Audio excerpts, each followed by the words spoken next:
Hi മക്കളെ, അപ്പം ഞാൻ നിങ്ങളുടെ കാവ്യ മിസ്. നമ്മൾ പിന്നെ വന്നേക്കുവാണ്. നമ്മളിപ്പോൾ പഠിച്ചുകൊണ്ടിരിക്കുന്ന ചാപ്റ്റർ ഏതാ? 7th ചാപ്റ്റർ, അതായത് some compounds of industrial importance. അതാണ് നമ്മൾ നോക്കിക്കൊണ്ടിരിക്കുന്നത്. അപ്പോൾ കഴിഞ്ഞ വീഡിയോസൊക്കെ നിങ്ങൾ കണ്ടു എന്ന് തോന്നുന്നു. ആ വീഡിയോസിനകത്ത് നമ്മൾ അമോണിയനെ പറ്റിയും അമോണിയയുടെ പ്രോസസ്സിനെ പറ്റിയും ഹീബർ പ്രോസസ്സിനെ പറ്റിയും ഒക്കെ ഡിസ്കസ് ചെയ്തു. അതുകൂടാതെ നമ്മൾ ഒരു കാര്യം കൂടെ പറഞ്ഞു, ഇക്വിലിബ്രിയം എന്താണെന്നൊന്ന് ജസ്റ്റ് നോക്കി വെച്ചു. അതായത് റിവേഴ്സിബിൾ റിയാക്ഷനും അതുപോലെ ഇറിവേഴ്സിബിൾ റിയാക്ഷനിലുള്ള ഒരു റിവേഴ്സിബിൾ റിയാക്ഷൻ തന്നു കഴിഞ്ഞാൽ എങ്ങനെയാണ് ബാക്ക്വേർഡ് റിയാക്ഷനും അതുപോലെ എങ്ങനെയാണ് ഫോർവേഡ് റിയാക്ഷൻ നടക്കണേന്നൊക്കെ നമ്മൾ നോക്കി. അതിൽ നിന്ന് നമ്മളൊരു ഇറിവേഴ്സിബിൾ റിയാക്ഷനിൽ നിന്ന് നമ്മൾ ഫോർവേഡ് റിയാക്ഷനും ബാക്ക്വേർഡ് റിയാക്ഷനും എഴുതാനൊക്കെ പഠിച്ചായിരുന്നു. എന്നിട്ട് ഞാനത് ഗ്രാഫ് രീതിയിൽ നിങ്ങൾക്ക് എക്സ്പ്രസ് ചെയ്ത് തന്നു. അപ്പോൾ അതിനകത്ത് ഞാനൊരു പോയിന്റ് ഒരു പോയിന്റ് ഇട്ട് നമ്മൾ എ പോയിന്റ് എന്ന് പറഞ്ഞൊക്കെ മാർക്ക് ചെയ്തിട്ട് അത് ഇക്വിലിബ്രിയം ആണെന്നൊക്കെ പറഞ്ഞു. അപ്പോൾ നമ്മളൊരു ഇക്വിലിബ്രിയത്തിനെ കുറിച്ച് ഏകദേശം ഒരു ഐഡിയ ഞാൻ നിങ്ങൾക്ക് വെച്ച് തന്നിട്ടുണ്ട്. ഇനി നമ്മൾ ആ ഇക്വിലിബ്രിയത്തിൻ്റെ കുറച്ച് ഫാക്ടേഴ്സ് എന്തൊക്കെയാണ് അതിനെ എഫക്റ്റ് ചെയ്യുന്നതെന്നൊക്കെ നമ്മൾ ഈ വീഡിയോയിൽ ഈ സെഷനിലൂടെ നോക്കിക്കാണും. അപ്പോൾ നമുക്ക് സമയം വൈകിക്കാതെ നമുക്ക് നല്ല ചൂടോടെ നമുക്ക് ചാപ്റ്ററിലേക്ക് കിടക്കാം. അപ്പോൾ നമ്മൾ ആദ്യം തന്നെ ഞാൻ കഴിഞ്ഞ വീഡിയോയിൽ നിങ്ങളോട് പറഞ്ഞായിരുന്നു ഒരു സർപ്രൈസ് വരുന്നുണ്ട്, അതായത് ഒരു ലോ ഒക്കെ നമ്മൾ ഡിസ്കസ് ചെയ്യുമെന്ന്. അപ്പോൾ നമുക്ക് അതാണ് ആദ്യം തന്നെ ഞാൻ ലോ നിങ്ങൾക്ക് പറഞ്ഞു തരികയാണ്. അത് കഴിഞ്ഞിട്ട് നമുക്ക് ഫാക്ടേഴ്സിലേക്ക് കിടക്കാം കേട്ടോ.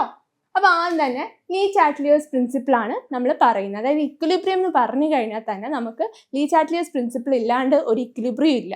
അപ്പോൾ ഇതിനകത്ത് വരുന്ന ഒരു ഇമ്പോർട്ടൻ്റ് ആയിട്ടുള്ള ഒരു പ്രിൻസിപ്പിളാണ് ലീ ചാറ്റ്ലിയേഴ്സ് പ്രിൻസിപ്പിൾ. പുള്ളി എന്താ പറഞ്ഞതെന്ന് വെച്ച് കഴിഞ്ഞാൽ, when the concentration, pressure or temperature of a system at equilibrium is changed, the system will readjust itself so as to nullify the effect of that change and attain a new stage of equilibrium. ഒരുപാട് വായിച്ചിട്ട് tension ആകണ്ട, ഇത്രയേ ഉള്ളൂ. നമുക്കൊരു chemical റിയാക്ഷനെ effect ചെയ്യുന്ന factors ആണ് ഈ പറയുന്ന pressure, temperature, അതുപോലെ തന്നെ കോൺസെൻട്രേഷൻ. അപ്പോൾ ഈ കോൺസെൻട്രേഷന് എന്തെങ്കിലും ചേഞ്ച് വന്നു കഴിഞ്ഞാൽ, അതായത് ഒരു സബ്സ്റ്റൻസ് ഇക്വിലിബ്രിയത്തിലിരിക്കുക, ഒരു റിവേഴ്സിബിൾ റിയാക്ഷൻ ഇക്വിലിബ്രിയത്തിലിരിക്കുക എന്ന് പറഞ്ഞാൽ അയാളുടെ ബാക്ക്വേർഡ് റിയാക്ഷനും അതുപോലെ തന്നെ ഫോർവേഡ് റിയാക്ഷനും ഒരു സെർട്ടൈൻ പോയിന്റിലെത്തുമ്പോൾ അതിൻ്റെ രണ്ടിൻ്റെയും റേറ്റ് എന്ന് പറയുന്നത് സെയിം ആകും. അതാണ് നമ്മൾ ഇക്വിലിബ്രിയത്തിലിരിക്കുക എന്ന് പറയുന്നത്. അങ്ങനെയാണെങ്കിൽ ആ സമയത്ത് ആ ഇക്വിലിബ്രിയത്തിൽ ഇരിക്കുമ്പോൾ ഞാൻ അതിൻ്റെ കോൺസെൻട്രേഷൻ കൂട്ടുക എന്ന് പറഞ്ഞാൽ ഒന്നുകിൽ പ്രൊഡക്ട്സ് എടുത്ത് ഫോം ചെയ്യുന്ന പ്രൊഡക്റ്റ് എടുത്ത് മാറ്റുമോ, കോൺസെൻട്രേഷനിൽ എന്തെങ്കിലും മാറ്റം കൂട്ടുക മാത്രമല്ല കുറയ്ക്കുകയോ ചെയ്യുകയോ, അല്ലെങ്കിൽ ഞാൻ ഈ പറയുന്ന റിയാക്റ്റൻസ് പിന്നെയും കൊണ്ട് ആഡ് ചെയ്യുകയോ അങ്ങനെ എന്തെങ്കിലും ചെയ്യുമോ, അല്ലെങ്കിൽ ഞാൻ അതിനെ ഹീറ്റ് ചെയ്യുകയോ ഒരു ടെമ്പറേച്ചർ കൊടുക്കുകയോ, അല്ലെങ്കിൽ പ്രഷർ മാറ്റുകയോ, പ്രഷറിന് എന്തെങ്കിലും വേരിയേഷൻ വരുമോ, ഇങ്ങനെ എന്തെങ്കിലും തന്നെ ഉണ്ടായിക്കഴിഞ്ഞാൽ ഒരു സിസ്റ്റം ഇക്വിലിബ്രിയത്തിലാണെങ്കിൽ അതിലിങ്ങനെ വല്ല ചേഞ്ചസും വന്നു കഴിഞ്ഞാൽ ആ സിസ്റ്റം എന്ത് ചെയ്യും? തിരിച്ച് ആ ചേഞ്ചസിനെല്ലാം മാറ്റി തിരിച്ച് ഇക്വിലിബ്രിയം സ്റ്റേറ്റിലേക്ക് തന്നെ കൊണ്ടുവരും. അപ്പോൾ അതാണ് ലീ ചാറ്റ്ലിയേഴ്സ് പറഞ്ഞത്. അതായത് കോൺസെൻട്രേഷൻ, പ്രഷർ, ടെമ്പറേച്ചർ, ഇക്വിലിബ്രിയത്തിലുള്ള ഒരു സിസ്റ്റത്തിൻ്റെ കോൺസെൻട്രേഷൻ, പ്രഷറോ ടെമ്പറേച്ചറോ നമ്മൾ ചേഞ്ച് ചെയ്യുവാണെങ്കിൽ ആ സിസ്റ്റം അതിനെ റീഅഡ്ജസ്റ്റ് ചെയ്യും, അതായത് തിരിച്ച് കൊണ്ടുവരും. തിരിച്ച് റീഅഡ്ജസ്റ്റ് ചെയ്തിട്ട് എന്തുകൊണ്ടാണ് അങ്ങനെ ചെയ്യുന്നത്?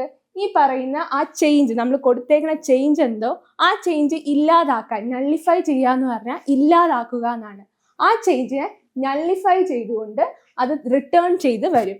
എന്നിട്ടൊരു പുതിയ സ്റ്റേജ് ഓഫ് വീണ്ടും അത് ഇക്വിലിബ്രിയത്തിലാകും. അതായത് ഒരു പുതിയ ഇക്വിലിബ്രിയത്തിൽ ആ സ്റ്റേജിൽ തന്നെ അത് തുടരും. ഇതാണ് നമ്മുടെ ലീ ചാറ്റ്ലിയേഴ്സ് പറഞ്ഞു വെച്ചത്. ഞാൻ ഇവിടെ നോക്കടാ, നമ്മളൊരു ഇക്വേഷൻ കണ്ടല്ലേ, N2 അതുപോലെ തന്നെ നൈട്രജൻ, ഹൈഡ്രജൻ രണ്ടും കൂടെ റിയാക്ട് ചെയ്തിട്ട് നമുക്ക് അമോണിയ കിട്ടണം. അങ്ങനെ ഒരു റിയാക്ഷൻ നമ്മൾ കണ്ടു. ഇതെന്താണെന്ന് ഞാൻ പറഞ്ഞത്. ഇനി നിങ്ങൾ ഈ ചാപ്റ്റർ പഠിച്ച് തീരുന്ന ആരും ഇത് തുറക്കത്തിൽ ചോദിച്ചാലും മനസ്സിലാക്കണം, ഇത് ഹീബർ പ്രോസസ്സാണ് ഞാൻ എഴുതിയേക്കുന്നത്. അപ്പോൾ ഇതൊരു റിവേഴ്സിബിൾ റിയാക്ഷൻ ആണ് ഈ കാണിച്ചേക്കുന്നത്. അപ്പം ഞാൻ പറഞ്ഞു ഇതിനകത്ത് ആരൊക്കെയാണ് റിയാക്റ്റൻസ്? നമ്മുടെ നൈട്രജനും അതുപോലെ തന്നെ നമ്മുടെ ഹൈഡ്രജനുമാണ് നമ്മുടെ റിയാക്റ്റൻസ്. അതുപോലെ തന്നെ ഏതാണ് നമ്മുടെ പ്രൊഡക്റ്റ്? നമുക്ക് കിട്ടിയേക്കണ അമോണിയാണ് നമ്മുടെ പ്രൊഡക്റ്റ്. ഞാൻ പ്രൊഡക്റ്റിനെ പി എന്നും റെപ്രസെൻ്റ് ചെയ്യാം, റിയാക്റ്റൻസിനെ ആർ എന്നും റെപ്രസെൻ്റ് ചെയ്യാം. മിസ്സിന് ആറും പി എന്ന് എഴുതി സമയം ലാഭിക്കാനാണ്, അതുകൊണ്ട് മടിയായിട്ടൊന്നും അല്ല കേട്ടോ. അതങ്ങനെ നമ്മൾ പി എന്നും അതുപോലെ തന്നെ ആറെന്നും എഴുതി ഞാൻ തൽക്കാലം റെപ്രസെൻ്റ് ചെയ്യുന്നുണ്ട്. ഇതിനകത്ത് ഞാൻ ഒന്നെങ്കിൽ നൈട്രജൻ്റെ അളവ് ഞാൻ കൂട്ടുകയാണ്, നൈട്രജൻ കുറച്ചും കൂടെ ഇട്ട് കൊടുത്തു, അല്ലെങ്കിൽ ഞാൻ ഹൈഡ്രജൻ ഇട്ടുകൊണ്ട് കൊടുക്കുകയാണ്. നമ്മളിപ്പോൾ കൺസിഡർ ചെയ്യുന്ന ഫോർവേഡ് റിയാക്ഷൻ മാത്രമാണ്, അതായത് ലെഫ്റ്റിൽ നിന്നും റൈറ്റിലേക്കുള്ള റിയാക്ഷൻ. ഇതിനകത്ത് ഫോർവേഡ് റിയാക്ഷൻ ഈ N2 3H2 കൂടി നമുക്ക് അമോണിയ കിട്ടുന്നതാണ് നമ്മുടെ ഫോർവേഡ് റിയാക്ഷൻ. അത് മാത്രം ഞാൻ കൺസിഡർ ചെയ്യുകയാണ്. അങ്ങനെ ഞാൻ അത് മാത്രം കൺസിഡർ ചെയ്യുമ്പോൾ ഞാൻ ഇതിനകത്ത് റിയാക്റ്റൻസിൻ്റെ അളവ് കൂട്ടി. ഈ അളവ് കൂട്ടുക എന്ന് പറയുന്നതാണ് നമ്മുടെ കോൺസെൻട്രേഷൻ കൂട്ടുക എന്ന് പറയുന്നത്. എന്താണ്? റിയാക്റ്റൻസിൻ്റെ അളവ് കൂട്ടുക അല്ലെങ്കിൽ പ്രൊഡക്റ്റിൻ്റെ അളവ്, ആ അളവിനെയാണ്, ആ എമൗണ്ടിനെയാണ് നമ്മൾ കോൺസെൻട്രേഷൻ എന്ന് പറഞ്ഞത്. അപ്പോൾ ഞാൻ ഇവിടെ കോൺസെൻട്രേഷൻ കൂട്ടുമ്പോൾ, റിയാക്റ്റൻസിൻ്റെ അളവ് കൂട്ടുമ്പോൾ എന്താണ് ഇവിടെ സംഭവിക്കുക? അതായത് ഒരു ഫോർവേഡ് റിയാക്ഷൻ നടക്കുന്നത് എങ്ങനെയാ? റിയാക്റ്റൻസ് കൂടി പ്രൊഡക്റ്റ് ആവുകയാണ്. അപ്പോൾ ഓരോ പ്രാവശ്യവും സ്റ്റെപ്പ് ബൈ സ്റ്റെപ്പ് ഈ പറയുന്ന 2 റിയാക്റ്റൻസും നമ്മുടെ നൈട്രജനും ഹൈഡ്രജനും കൂടി അമോണിയ ആയിക്കൊണ്ടിരിക്കുകയാണ്. ടൈം പോകുന്തോറും ഇതെല്ലാം അമോണിയയിലേക്ക് കൺവേർട്ട് ആയിക്കൊണ്ടിരിക്കുകയാണ്. സോ ഇൻഡയറക്ട്ലി പറഞ്ഞാൽ ഈ റിയാക്ഷൻ, നമ്മുടെ റിയാക്റ്റൻസിന്റെ കോൺസെൻട്രേഷൻ കുറഞ്ഞുകൊണ്ടിരിക്കുകയാണ്. എവിടെ? ഒരു ഫോർവേഡ് റിയാക്ഷനിൽ. അപ്പം ഞാൻ ഈ ഫോർവേഡ് റിയാക്ഷൻ എനിക്ക് കൂട്ടണം. അതായത് ഫോർവേഡ് റിയാക്ഷൻ അങ്ങനെ ഇല്ലാതായിക്കൊണ്ടിരിക്കുകയാണ്. അതായത് ഇങ്ങനെ റിയാക്ട് ചെയ്ത് എല്ലാം അമോണിയ ആയിക്കൊണ്ടിരിക്കുകയാണ്. അപ്പോൾ ഫോർവേഡ് റിയാക്ഷൻ കുറഞ്ഞു വരിക. അപ്പം എനിക്ക് ആ ഫോർവേഡ് റിയാക്ഷന് വീണ്ടും അളവ് കൂട്ടണം. എനിക്ക് ഇത്രയൊന്നും പോരാ, എനിക്ക് ഇനിയും കുറേ സമയം കൂടി ഫോർവേഡ് റിയാക്ഷൻ നടക്കണം എന്നുണ്ടെങ്കിൽ ഞാനിവിടെ റിയാക്റ്റൻസിൻ്റെ അളവ് ഒന്നും കൂടെ കൂട്ടും. അതായത് നൈട്രജനും അതുപോലെ തന്നെ ഹൈഡ്രജൻ, ഏതെങ്കിലും ഒരു റിയാക്റ്റന് ഞാൻ കൂട്ടും. അപ്പോൾ കോൺസെൻട്രേഷൻ അവിടെ റിയാക്റ്റൻസിൻ്റെ കൂടുകയാണ്. അങ്ങനെ വരുമ്പോൾ ഫോർവേഡ് റിയാക്ഷൻ അതിനെ മുന്നോട്ടാകും. അതുപോലെ തന്നെ എനിക്കിപ്പോൾ ബാക്ക്വേർഡ് റിയാക്ഷൻ ആണ് കുറച്ച് മുമ്പോട്ട് കണ്ടിന്യൂ ചെയ്യേണ്ടത്, അല്ലെങ്കിൽ ബാക്ക്വേർഡ് റിയാക്ഷൻ നടത്തണം എന്നുണ്ടെങ്കിൽ എനിക്ക് നേരെ മറിച്ച് തിരിച്ച് ചിന്തിച്ചാൽ മതി നിങ്ങൾ. അതായത് ബാക്ക്വേർഡ് റിയാക്ഷൻ എന്ന് പറഞ്ഞാൽ NH3 മാറി അത് വീണ്ടും നമുക്ക് പഴയ റിയാക്റ്റൻസ് നൈട്രജനും ഹൈഡ്രജനും കിട്ടുന്നതാണ് നമ്മുടെ ബാക്ക്വേർഡ് റിയാക്ഷൻ. സോ അത് കൂട്ടണം എന്നുണ്ടെങ്കിൽ എനിക്ക് ഈ പ്രൊഡക്റ്റിൻ്റെ അളവ് ഫോം ചെയ്ത് ഈ പ്രൊഡക്റ്റിൻ്റെ അളവ് കൂട്ടിയാൽ മതി. അപ്പോൾ എന്തുണ്ടാവും? ബാക്ക്വേർഡ് റിയാക്ഷൻ നടക്കും. അതാണ് നമ്മളുടെ ഈ കോൺസെൻട്രേഷൻ്റെ കാര്യത്തിൽ ലീ ചാറ്റ്ലീസ് പറയുന്നത്. കോൺസെൻട്രേഷൻ്റെ കാര്യത്തിൽ ഇതുപോലെ തന്നെ നമ്മൾ ഓരോ ഫാക്ടേഴ്സും ഡിസ്കസ് ചെയ്യും. അതായത് നമ്മൾ നോക്കാൻ പോകുന്ന ഈ പറയുന്ന ടെമ്പറേച്ചർ, പ്രഷർ, കോൺസെൻട്രേഷൻ, ഈ 3 നമ്മൾ ആദ്യം പറഞ്ഞു. ഇതാണ് ലീ ചാറ്റ്ലീസ് പ്രിൻസിപ്പിൾ. ഇനി ഓരോ ഫാക്ടേഴ്സ് അനുസരിച്ച് നമ്മളുടെ ഇക്വിലിബ്രിയത്തിന് വരുന്ന മാറ്റങ്ങൾ എന്തൊക്കെയാണെന്ന് നമുക്ക് നോക്കാം. അതായത് കോൺസെൻട്രേഷൻ ഇപ്പം നമ്മളിത് കുറച്ച് മുമ്പ് ഡിസ്കസ് ചെയ്തു. അതായത് ഈ അളവ് മാറ്റുക എന്ന് പറഞ്ഞാൽ കോൺസെൻട്രേഷൻ മാറ്റുക എന്നാണ്. അപ്പോൾ അത് ഞാനിപ്പോൾ ഡിസ്കസ് ചെയ്തു. ഇതുപോലെ തന്നെ നമ്മൾ പ്രഷറും ടെമ്പറേച്ചറും ഓരോന്നും നമ്മൾ ഡിസ്കസ് ചെയ്യുകയാണ് വഴിയെ. ഓക്കെ, ഇനി നമുക്ക് ഇക്വിലിബ്രിയത്തിൻ്റെ കുറച്ച് ക്യാരക്ടേഴ്സ് കാണാം. നമ്മൾ തൊട്ട് മുമ്പ് പറഞ്ഞ നിങ്ങൾ ജസ്റ്റ് ഞാൻ ബ്രഷപ്പ് ചെയ്തതാണ് റിവേഴ്സിബിളും ഇറിവേഴ്സിബിളിൻ്റെയൊക്കെ റിയാക്ഷൻസ് എങ്ങനെയാണെന്നും ഓരോന്നും ആഡ് ചെയ്യുമ്പോൾ എന്താ ഉണ്ടാവണേന്ന്. പേടിക്കേണ്ട, അത് നമ്മളെല്ലാവരും ഇനിയിപ്പോൾ അവിയൽ പരുവത്തിലായിട്ട് മിസ്സിൻ്റെ ഇതൊക്കെ കേട്ട് ആരെങ്കിലും പേടിച്ച് പോയിട്ടുണ്ടെങ്കിൽ ഒന്നും പേടിക്കേണ്ട. കഴിഞ്ഞ വീഡിയോ എടുത്ത് നോക്കിയാൽ മതി. അതിനകത്ത് റിവേഴ്സിബിളും ഇറിവേഴ്സിബിളിൻ്റെയും കാര്യമൊക്കെ പറഞ്ഞിട്ടുണ്ട്. ഞാൻ ഒന്നോടെ ഈ സെഷൻ സ്റ്റാർട്ട് ചെയ്തപ്പോൾ ഒന്നോടെ ഇത് പറഞ്ഞു എന്നുള്ളൂ. ഇനിയും കോൺസെൻട്രേഷൻ വല്ല ഡൗട്ടും ഉണ്ടെങ്കിൽ നമ്മളിനി കാണും. ഞാൻ എല്ലാവരും ഇവിടെ നിൽക്കണേ, ഞാൻ പറഞ്ഞു തരൂലേ നിങ്ങൾക്ക്. ഇനിയിപ്പോൾ നമുക്ക് ക്യാരക്ടേഴ്സ് കാണാം. അതായത് ഞാൻ പറഞ്ഞു നമ്മുടെ ഇക്വിലിബ്രിയം എന്ന് പറയുന്നത് ഒരു സ്റ്റേറ്റ് ആണ്. അതായത് ഒരു റിയാക്ഷൻ, ഒരു റിവേഴ്സിബിൾ റിയാക്ഷൻ നടക്കുമ്പോൾ ഒരു പെർട്ടിക്കുലർ സ്റ്റേജിൽ വെച്ചിട്ടുള്ള ഒരു സ്റ്റേറ്റ് ആണ് നമ്മുടെ ഇക്വിലിബ്രിയം എന്ന് പറയുന്നത്. അപ്പോൾ ഇതിന് കുറേ ക്യാരക്ടറിസ്റ്റിക്സ് ഉണ്ട്. അപ്പോൾ ഈ ക്യാരക്ടറിസ്റ്റിക്സ് എന്താണെന്നാണ് ഞാൻ നെക്സ്റ്റ് പറഞ്ഞു തരാൻ പോകുന്നത്. നമ്മുടെ ടെക്സ്റ്റ് ബുക്കിൻ്റെ അകത്ത് പേജസിൽ 4 പോയിന്റ് വൃത്തിക്ക് എഴുതി വെച്ചിട്ടുണ്ട്. പിന്നെ നീ വീഡിയോ കണ്ടുകൊണ്ടിരിക്കുന്നതിൻ്റെ കൂട്ടത്തിൽ നിങ്ങൾ ടെക്സ്റ്റ് ബുക്കും കൂടെ ഒന്ന് ഓപ്പൺ ചെയ്ത് വെച്ച് അതൊന്ന് നോക്കിക്കൊണ്ടിരുന്ന, അതായത് മിസ്സിൻ്റെ കൂടെ തന്നെ സൗണ്ട് കേട്ടുകൊണ്ട് ഇത് വായിച്ചുകൊണ്ടിരുന്ന അടയാളപ്പെടുത്തിയൊക്കെ നിൽക്കുകയാണെങ്കിൽ കുറച്ചുകൂടെ കംഫർട്ടബിൾ, അതായത് കേട്ടുകൊണ്ട് തന്നെ നമുക്ക് പഠിക്കാൻ പറ്റും. അതല്ലെങ്കിൽ പിന്നെ വായിച്ചാലും മതി. എന്തായാലും ഞാനത് എഴുതി വെച്ചിട്ടുണ്ട്. ഈ വീഡിയോ നോക്കിയിരുന്നാലും കുഴപ്പമില്ല. അപ്പോൾ നമുക്ക് ആദ്യം നോക്കാം എന്തൊക്കെയാണ് ക്യാരക്ടറിസ്റ്റിക്സ് ഓഫ് ഇക്വിലിബ്രിയം എന്ന്. അതായത് ഒരു ഇക്വിലിബ്രിയത്തിലാണെങ്കിൽ, ഒരു reaction ഇക്വിലിബ്രിയത്തിലാണെങ്കിൽ both the reactants and the product coexist. അതായത് ഒരു ഇക്വിലിബ്രിയം സ്റ്റേറ്റിൽ റിയാക്റ്റൻസും അതുപോലെ തന്നെ പ്രോഡക്ട്സും ഉണ്ടാകുമെന്നാണ് പറയുന്നത്. നമ്മൾ ഗ്രാഫ് വരച്ചായിരുന്നു. അതായത് ഗ്രാഫിനകത്ത് നമ്മൾ കണ്ടായിരുന്നു, ഇങ്ങനെ ഒരു ഗ്രാഫാണ് നമ്മൾ വരച്ചത് അല്ലേ. ഒരു റിവേഴ്സിബിൾ റിയാക്ഷൻ്റെ ഗ്രാഫ് എന്ന് പറയുന്നത് ഇങ്ങനെയായിരിക്കും ഉണ്ടാവുക. ഇത് കാണിച്ചേക്കണത്, അതായത് ഈ അപ്പറിൽ നിന്ന് താഴത്തേക്ക് വരുന്ന കേർവ് നമ്മൾ കാണിക്കുന്നത് ഫോർവേഡ് റിയാക്ഷനും അതുപോലെ തന്നെ നമ്മുടെ താഴത്തുനിന്ന് മുകളിലേക്ക് പോകുന്ന കേർവ് നമ്മുടെ ബാക്ക്വേർഡ് റിയാക്ഷനും ആണ്. അങ്ങനെ അത് രണ്ടും കൂടെ വരുമ്പോൾ ഒരു സൈഡിൽ വെച്ച്, ഒരു സ്ഥലത്ത് വെച്ച് അതെന്താകും, ഈ ലൈൻസ് രണ്ടും കൂട്ടിമുട്ടും. അതായത് ഈ ഗ്രാഫിൻ്റെ y ആക്സിസ് റെപ്രസെൻറ്റ് ചെയ്യുന്നത് റേറ്റ് ഓഫ് റിയാക്റ്റൻസും അതുപോലെ തന്നെ നമ്മുടെ എക്സ് ആക്സിസ് റെപ്രസെൻ്റ് ചെയ്യുന്നത് ടൈമുമാണ്. സോ ഒരു ടൈം കഴിയുമ്പോൾ ഫോർവേഡ് റിയാക്ഷനെയും അതുപോലെ തന്നെ ബാക്ക്വേർഡ് റിയാക്ഷനെയും, ഫോർവേഡ് റിയാക്ഷൻ്റെ കേസസിലാണെങ്കിൽ റിയാക്റ്റൻസ് കുറഞ്ഞാണ് വരുന്നത് ടൈം കൂടുന്തോറും. പക്ഷെ ബാക്ക്വേർഡ് റിയാക്ഷൻ്റെ കേസസിലാണെങ്കിൽ റേറ്റ് ഓഫ് റിയാക്റ്റൻസ്, അതായത് റിയാക്റ്റൻസിൻ്റെ അളവ് കൂടി അതിൻ്റെ സ്പീഡ് കൂടി വരുവാണ്. അപ്പോൾ അതിന് ഒരു സ്റ്റേജിലെത്തുമ്പോൾ, ഒരു പർട്ടിക്കുലർ സ്റ്റേജിലെത്തുമ്പോൾ, അതായത് ഈ പോയിന്റിലെത്തുമ്പോൾ എന്താകും, ഈ രണ്ട് ഫോർവേഡിൻ്റെയും ബാക്ക്വേർഡിൻ്റെയും റിയാക്ഷൻ റേറ്റ് എന്ന് പറയുന്നത് ഒരു ഈക്വൽ ആയിട്ട് മാറും, അതായത് സെയിം ആകും. കണ്ടോ, ഒരു സ്ട്രെയിറ്റ് ലൈനാണ് ഇവിടെ നിന്ന് പോകുന്നത്. ഇതിൻ്റെ കലാവാസന കണ്ട് പേടിക്കണ്ട, ഇങ്ങനെയാണ്, പക്ഷെ നേരെ ഒരു ലൈനിലാണ് പോകുന്നത്. അപ്പോൾ ഈ പോയിന്റിനെയാണ് നമ്മൾ എന്താണ് ഇക്വിലിബ്രിയം എന്ന് എഴുതിയത്. ഈ എ എന്ന് പറയുന്നത് ഞാൻ ഡിനോട്ട് ചെയ്തേക്കുന്നത് ഈ പോയിന്റിനെയാണ് ഞാൻ ഇക്വിലിബ്രിയം എന്ന് പറയുന്നത്. അപ്പം ഒരു റിയാക്ഷൻ ഒരു സ്റ്റേജ് ആണെന്ന് പറഞ്ഞു. അപ്പോൾ ഇതിൻ്റെ ക്യാരക്ടേഴ്സ് ഉണ്ട്. അപ്പം ഈ ഇക്വിലിബ്രിയം പോയിന്റിൽ വെച്ച് ഫസ്റ്റത്തെ പോയിന്റ് എന്തായിരുന്നു, ഈ ഇക്വിലിബ്രിയത്തിൽ പോയിന്റിൽ വെച്ചിട്ട് ഒരു റിയാക്ഷന് റിയാക്റ്റൻസും കാണും അതുപോലെ തന്നെ പ്രോഡക്ട്സും കാണും.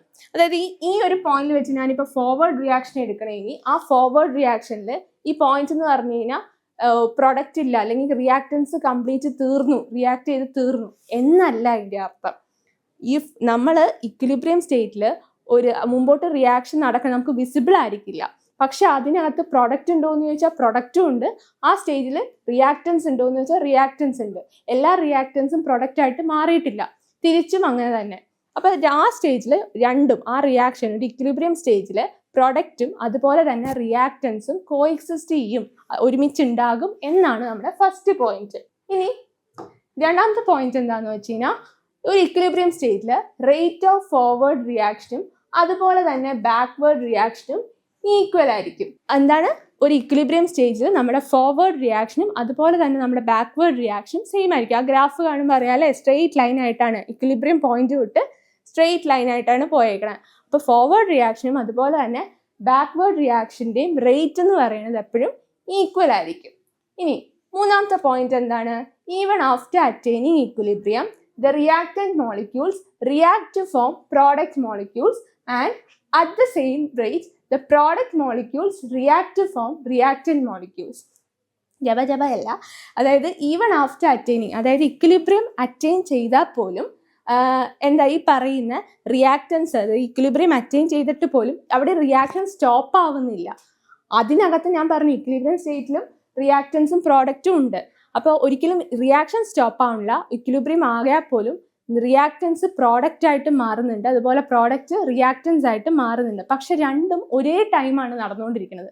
എത്രത്തോളം റിയാക്റ്റൻസ് പ്രോഡക്റ്റ് ആവുന്നോ അതുപോലെ തന്നെ അത്രയും ഈക്വൽ എമൗണ്ടിൽ തന്നെ പ്രോഡക്റ്റ് റിയാക്റ്റൻസുമായി മാറും. സോ നമുക്ക് രണ്ടും കൂടെ മനസ്സിലാവില്ല, അതായത് നിന്ന പോലെയാവും, ഫ്രീസ് ആയിട്ട് നിൽക്കും. റിയാക്ഷൻ നടക്കണ്ടോ എന്ന് പറഞ്ഞാൽ നടക്കണമുണ്ട്, എന്നാൽ നമുക്കത് കാണാനും പറ്റില്ല. അപ്പോൾ അതാണ് നെക്സ്റ്റ് പോയിന്റ് പറയണേ. ഇക്വിലിബ്രിയം അറ്റൈൻ ചെയ്ത് കഴിഞ്ഞാൽ റിയാക്റ്റന്റ് മോളിക്യൂൾസ് എന്താവും, പ്രൊഡക്റ്റ് മോളിക്യൂൾസിലേക്ക് ആയി മാറും.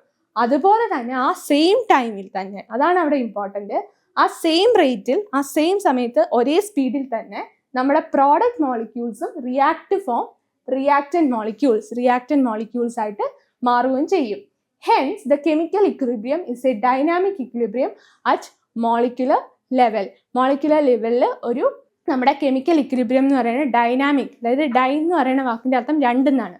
അപ്പോൾ ഡൈനാമിക് ഇക്വിലിബ്രിയം ആണ് അതിൻ്റെ മോളിക്യുലർ ലെവലിൽ നോക്കിക്കഴിഞ്ഞാൽ. ഇനി നാലാമത്തെ പോയിന്റ് എന്താണെന്ന് നമുക്ക് നോക്കാം. When nothing new is add to a system, ഒരു സിസ്റ്റത്തിലേക്ക് പുതിയതായിട്ട് ഒന്നും തന്നെ ആഡ് ചെയ്തിട്ടില്ലെങ്കിൽ, അതായത് ഒരു റിയാക്റ്റൻസ് ആകാം അല്ലെങ്കിൽ മിസ് പറയുന്ന പ്രോഡക്റ്റ് ആവാം, റിയാക്റ്റൻസ് തന്നെ ആവണമെന്നില്ല. നമ്മളിവിടെ കൺസിഡർ ചെയ്യുന്നത് ബാക്ക്വേർഡും അതുപോലെ തന്നെ ഫോർവേഡ് റിയാക്ഷനുമാണ്. അപ്പോൾ ഒന്നും തന്നെ ആഡ് ചെയ്തിട്ടില്ലെങ്കിൽ ഒരു സിസ്റ്റം ഇരിക്കുകയാണ്, റിയാക്ഷൻ നടക്കുകയാണ്, ഞാൻ അതിനെ ഒന്നും തന്നെ ചെയ്യാതെ അതിനെ അങ്ങോട്ട് മാറ്റി വെച്ചേക്കുവാണ്. അങ്ങനെയുള്ള കേസിലാണെങ്കിൽ, ഒരു സിസ്റ്റം അങ്ങനെ തന്നെ ഇരിക്കുകയാണെങ്കിൽ, and nothing is removed from the system, add ചെയ്യുക മാത്രമല്ല ഈ ഉണ്ടാവുന്ന പ്രൊഡക്റ്റോ അങ്ങനെ ഒന്നും തന്നെ സിസ്റ്റത്തിൽ നിന്ന് ഞാൻ എടുത്തു മാറ്റുകയില്ല, സിസ്റ്റത്തിന് ഞാൻ റെസ്റ്റ് വെച്ചേക്കുക, ശല്യമേ ചെയ്യുന്നില്ല, ഒന്നും തന്നെ ആഡും ചെയ്യുന്നില്ല അതുപോലെ തന്നെ എടുത്തു മാറ്റുന്നുമില്ല. അങ്ങനെ ഒരു സിസ്റ്റം ആണെങ്കിൽ ആ സിസ്റ്റത്തെ ഞാൻ വിളിച്ച പേരാണ് ക്ലോസ്ഡ് സിസ്റ്റം. എന്താണ് മക്കളെ? Closed system. അതായത് ഒന്നും തന്നെ ആഡ് ചെയ്യുകയോ ഒന്നും തന്നെ അതിൽ നിന്ന് എടുത്തു മാറ്റുകയോ ചെയ്യാത്ത സിസ്റ്റത്തെ ഞാൻ വിളിച്ച പേരാണ് ക്ലോസ്ഡ് സിസ്റ്റം. ഞാനല്ല, നമ്മൾ കെമിസ്ട്രിക്കാർ ഇട്ട ഒരു ഓമന പേരാണ് ക്ലോസ്ഡ് സിസ്റ്റം എന്ന് പറയുന്നത്. അപ്പോൾ നമ്മളുടെ ഈക്വിലിബ്രിയം എന്ന് പറയുന്നത് എപ്പോഴും ഒരു ക്ലോസ്ഡ് സിസ്റ്റത്തിലായിരിക്കും നടക്കുകയുള്ളൂ. അതാണ് ഈ നാലാമത്തെ പോയിന്റ് പറയുന്നത്. ഞാൻ നിങ്ങൾക്ക് ഒന്നോടൊന്ന് മനസ്സിലാക്കി തരാം. അതായത് ഞാൻ മേളിൽ എഴുതിയ ക്യാരക്ടറിസ്റ്റിക്സ് ഓഫ് ഇക്വിലിബ്രിയം എന്നുള്ളത് മായ്ച്ചു കളഞ്ഞിട്ടുണ്ട്, കാരണം എനിക്ക് സ്പേസ് കിട്ടാനാണ്. ഓക്കെ, അപ്പോൾ അതില്ലാത്തതുകൊണ്ട് കുഴപ്പമില്ലല്ലോ. ഈ 4 പോയിന്റ്സും ക്യാരക്ടറിസ്റ്റിക്സ് ഓഫ് ഇക്വിലിബ്രിയത്തിൻ്റെയാണ്. അത് നിങ്ങൾക്ക് അറിയാലോ. ടെക്സ്റ്റ് ഇപ്പം എന്നോടൊപ്പം തന്നെ ടെക്സ്റ്റ് ബുക്ക് തുറന്നു വെച്ചവർക്കാണെങ്കിൽ ഈ 4 പോയിന്റും ക്ലിയർ ആയിട്ടുണ്ടാവും. അപ്പോൾ ഞാനിത് ഈ 4ാമത്തെ പോയിന്റ് ഒന്നോടെ നിങ്ങൾക്ക് പറഞ്ഞുതരാം, കുറച്ചുകൂടെ മനസ്സിലാക്കാൻ വേണ്ടി മിസ് പറഞ്ഞുതരാം. എക്സാമിന് ചോദിക്കുകയൊന്നുമില്ല, പക്ഷെ നിങ്ങൾക്കൊന്ന് ക്ലിയർ ആക്കാൻ. നമുക്ക് ഈ ക്ലോസ്ഡ് സിസ്റ്റം, അതായത് ഒരു സിസ്റ്റത്തെ നമ്മൾ പഠിക്കുന്നത് എന്താണോ അതിനെയാണ് നമ്മൾ സിസ്റ്റം എന്ന് വിളിച്ചത്. അപ്പോൾ ഒരു സിസ്റ്റത്തെ 3ആയിട്ട് നമ്മൾ ഡിവൈഡ് ചെയ്തിട്ടുണ്ട്. ഒന്ന് ഓപ്പൺ സിസ്റ്റം, അതുപോലെ തന്നെ 2 വരുന്നത് ക്ലോസ്ഡ് സിസ്റ്റം,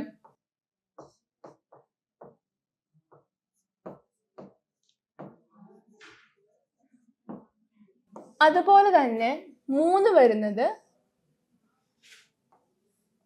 ഐസൊലേറ്റഡ് സിസ്റ്റം. അതായത് ആദ്യത്തെ വരുന്നത് ഐസൊലേറ്റഡ് സിസ്റ്റം, ആദ്യത്തെ വരുന്നത് open system, 2 closed system, 3 isolated system എന്നിങ്ങനെ 3 സിസ്റ്റംസ് ഉണ്ട് നമുക്ക്. ഓക്കെ, അതിനകത്ത് ഈ പറയുന്ന ഓപ്പൺ സിസ്റ്റം എന്ന് പറഞ്ഞു കഴിഞ്ഞാൽ എന്ത് നമുക്ക് ആഡ് ചെയ്യുകയും അതുപോലെ തന്നെ എടുത്തു മാറ്റാനും പറ്റും. ആഡ് ചെയ്യുക, എടുത്തു മാറ്റുക എന്ന് പറയുന്നത് മാറ്റർ മാത്രമല്ല, അതായത് റിയാക്ടൻസും പ്രൊഡക്ട്സും മാത്രമല്ല, ഇവിടെ എനർജിയും നമ്മൾ ഉദ്ദേശിക്കുന്നുണ്ട്. സത്യം പറഞ്ഞാൽ ഈ സിസ്റ്റം ഒക്കെ വരുന്നത് തെർമോഡൈനാമിക്സ് എന്ന് പറയുന്ന ഒരു പോർഷൻ, അതായത് കെമിസ്ട്രിയിൽ മാത്രമല്ല ഫിസിക്സിലും ഉണ്ട് ഒരു ബ്രാഞ്ചാണ് ഈ തെർമോഡൈനാമിക്സ് എന്ന് പറയുന്നത്. അപ്പം തെർമോ എന്ന പേരിന് അർത്ഥം തന്നെ ടെമ്പറേച്ചർ, അതായത് നമ്മളവിടെ മക്കളെ നമ്മളവിടെ പഠിക്കുന്നത് ടെമ്പറേച്ചറിനെ പറ്റി, ചൂടിനെ പറ്റിയൊക്കെയാണ്. അപ്പൊ അതിൻ്റെ ആ വിഷയങ്ങളെ പറ്റി ധാരാളമായി ഡിസ്കസ് ചെയ്യുന്ന ഒരു ഭാഗമാണ് തെർമോഡൈനാമിക്സ്. അതിനകത്തുനിന്ന് വരുന്ന ഒരു ബേസിക് കൺസെപ്റ്റാണ് ഈ പറയുന്ന സിസ്റ്റം എന്ന് പറയുന്നത്. നമ്മൾ പഠിക്കാൻ വേണ്ടി എടുത്തു വെച്ച് നമ്മളുടെ കയ്യിൽ കാണുന്ന എന്ത് സാധനവും നമ്മുടെ സ്റ്റഡി മെറ്റീരിയൽ നമ്മളെ സംബന്ധിച്ചോളം സിസ്റ്റം ആയിരിക്കും. ഓക്കെ, അങ്ങനെയാണെങ്കിൽ ആ സിസ്റ്റത്തെ മീൻസ് അത്രയും ഡീറ്റെയിലേക്ക് പോകുന്നില്ല, നിങ്ങൾക്ക് എന്തായാലും ചോദിക്കില്ല, ഞാൻ ജസ്റ്റ് സിസ്റ്റം എന്താണെന്ന് പറഞ്ഞു തന്നു.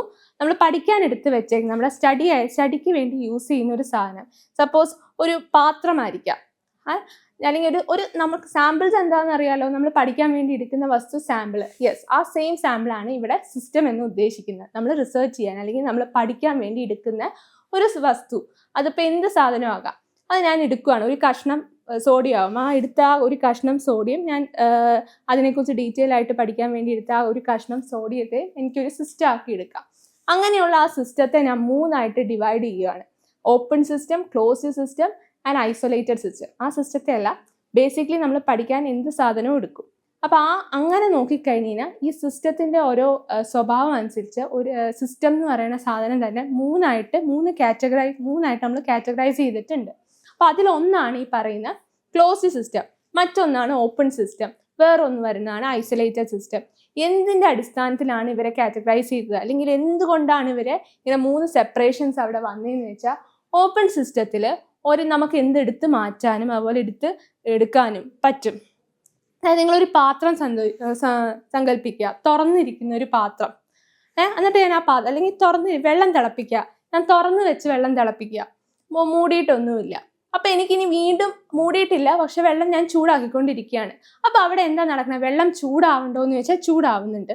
പക്ഷെ എനിക്ക് അതിനുള്ളിലേക്ക് ഞാൻ നോക്കുവാണ്, ഇപ്പം ചായക്ക് ഞാൻ വെള്ളം വെച്ചേക്കുവാണ്, അപ്പോൾ കട്ടൻ ചായയാണ് എനിക്ക് ഉണ്ടാക്കുന്നത്, അതായത് തേയില വെള്ളം ഉണ്ടാക്കണം.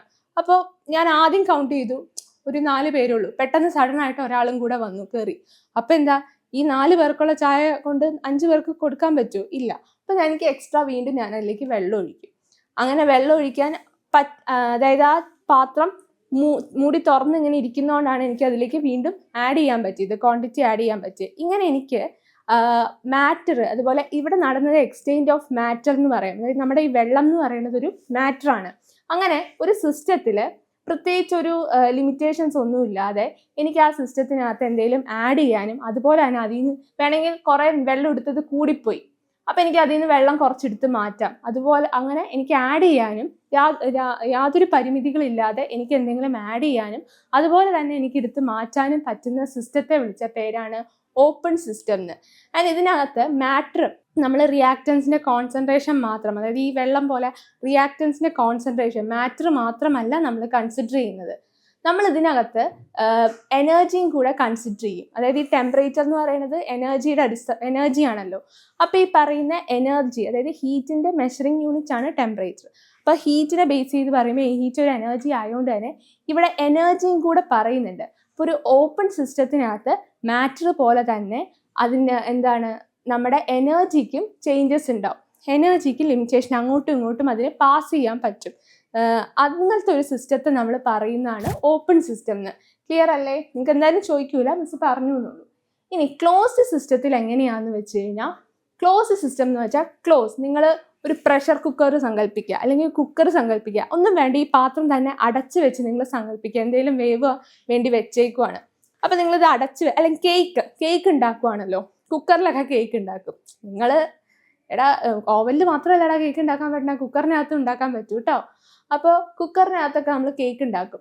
അപ്പം നമ്മൾ പറയും ഒരു ക്വാണ്ടിറ്റി എല്ലാം കൂടെ അളന്ന് മെഷറിംഗ് ജാറിലിട്ട് അളന്ന് സെറ്റ് ചെയ്ത ബാറ്ററാണ് നമ്മൾ ഈ കുക്കറിൽ വെക്കുന്നത്.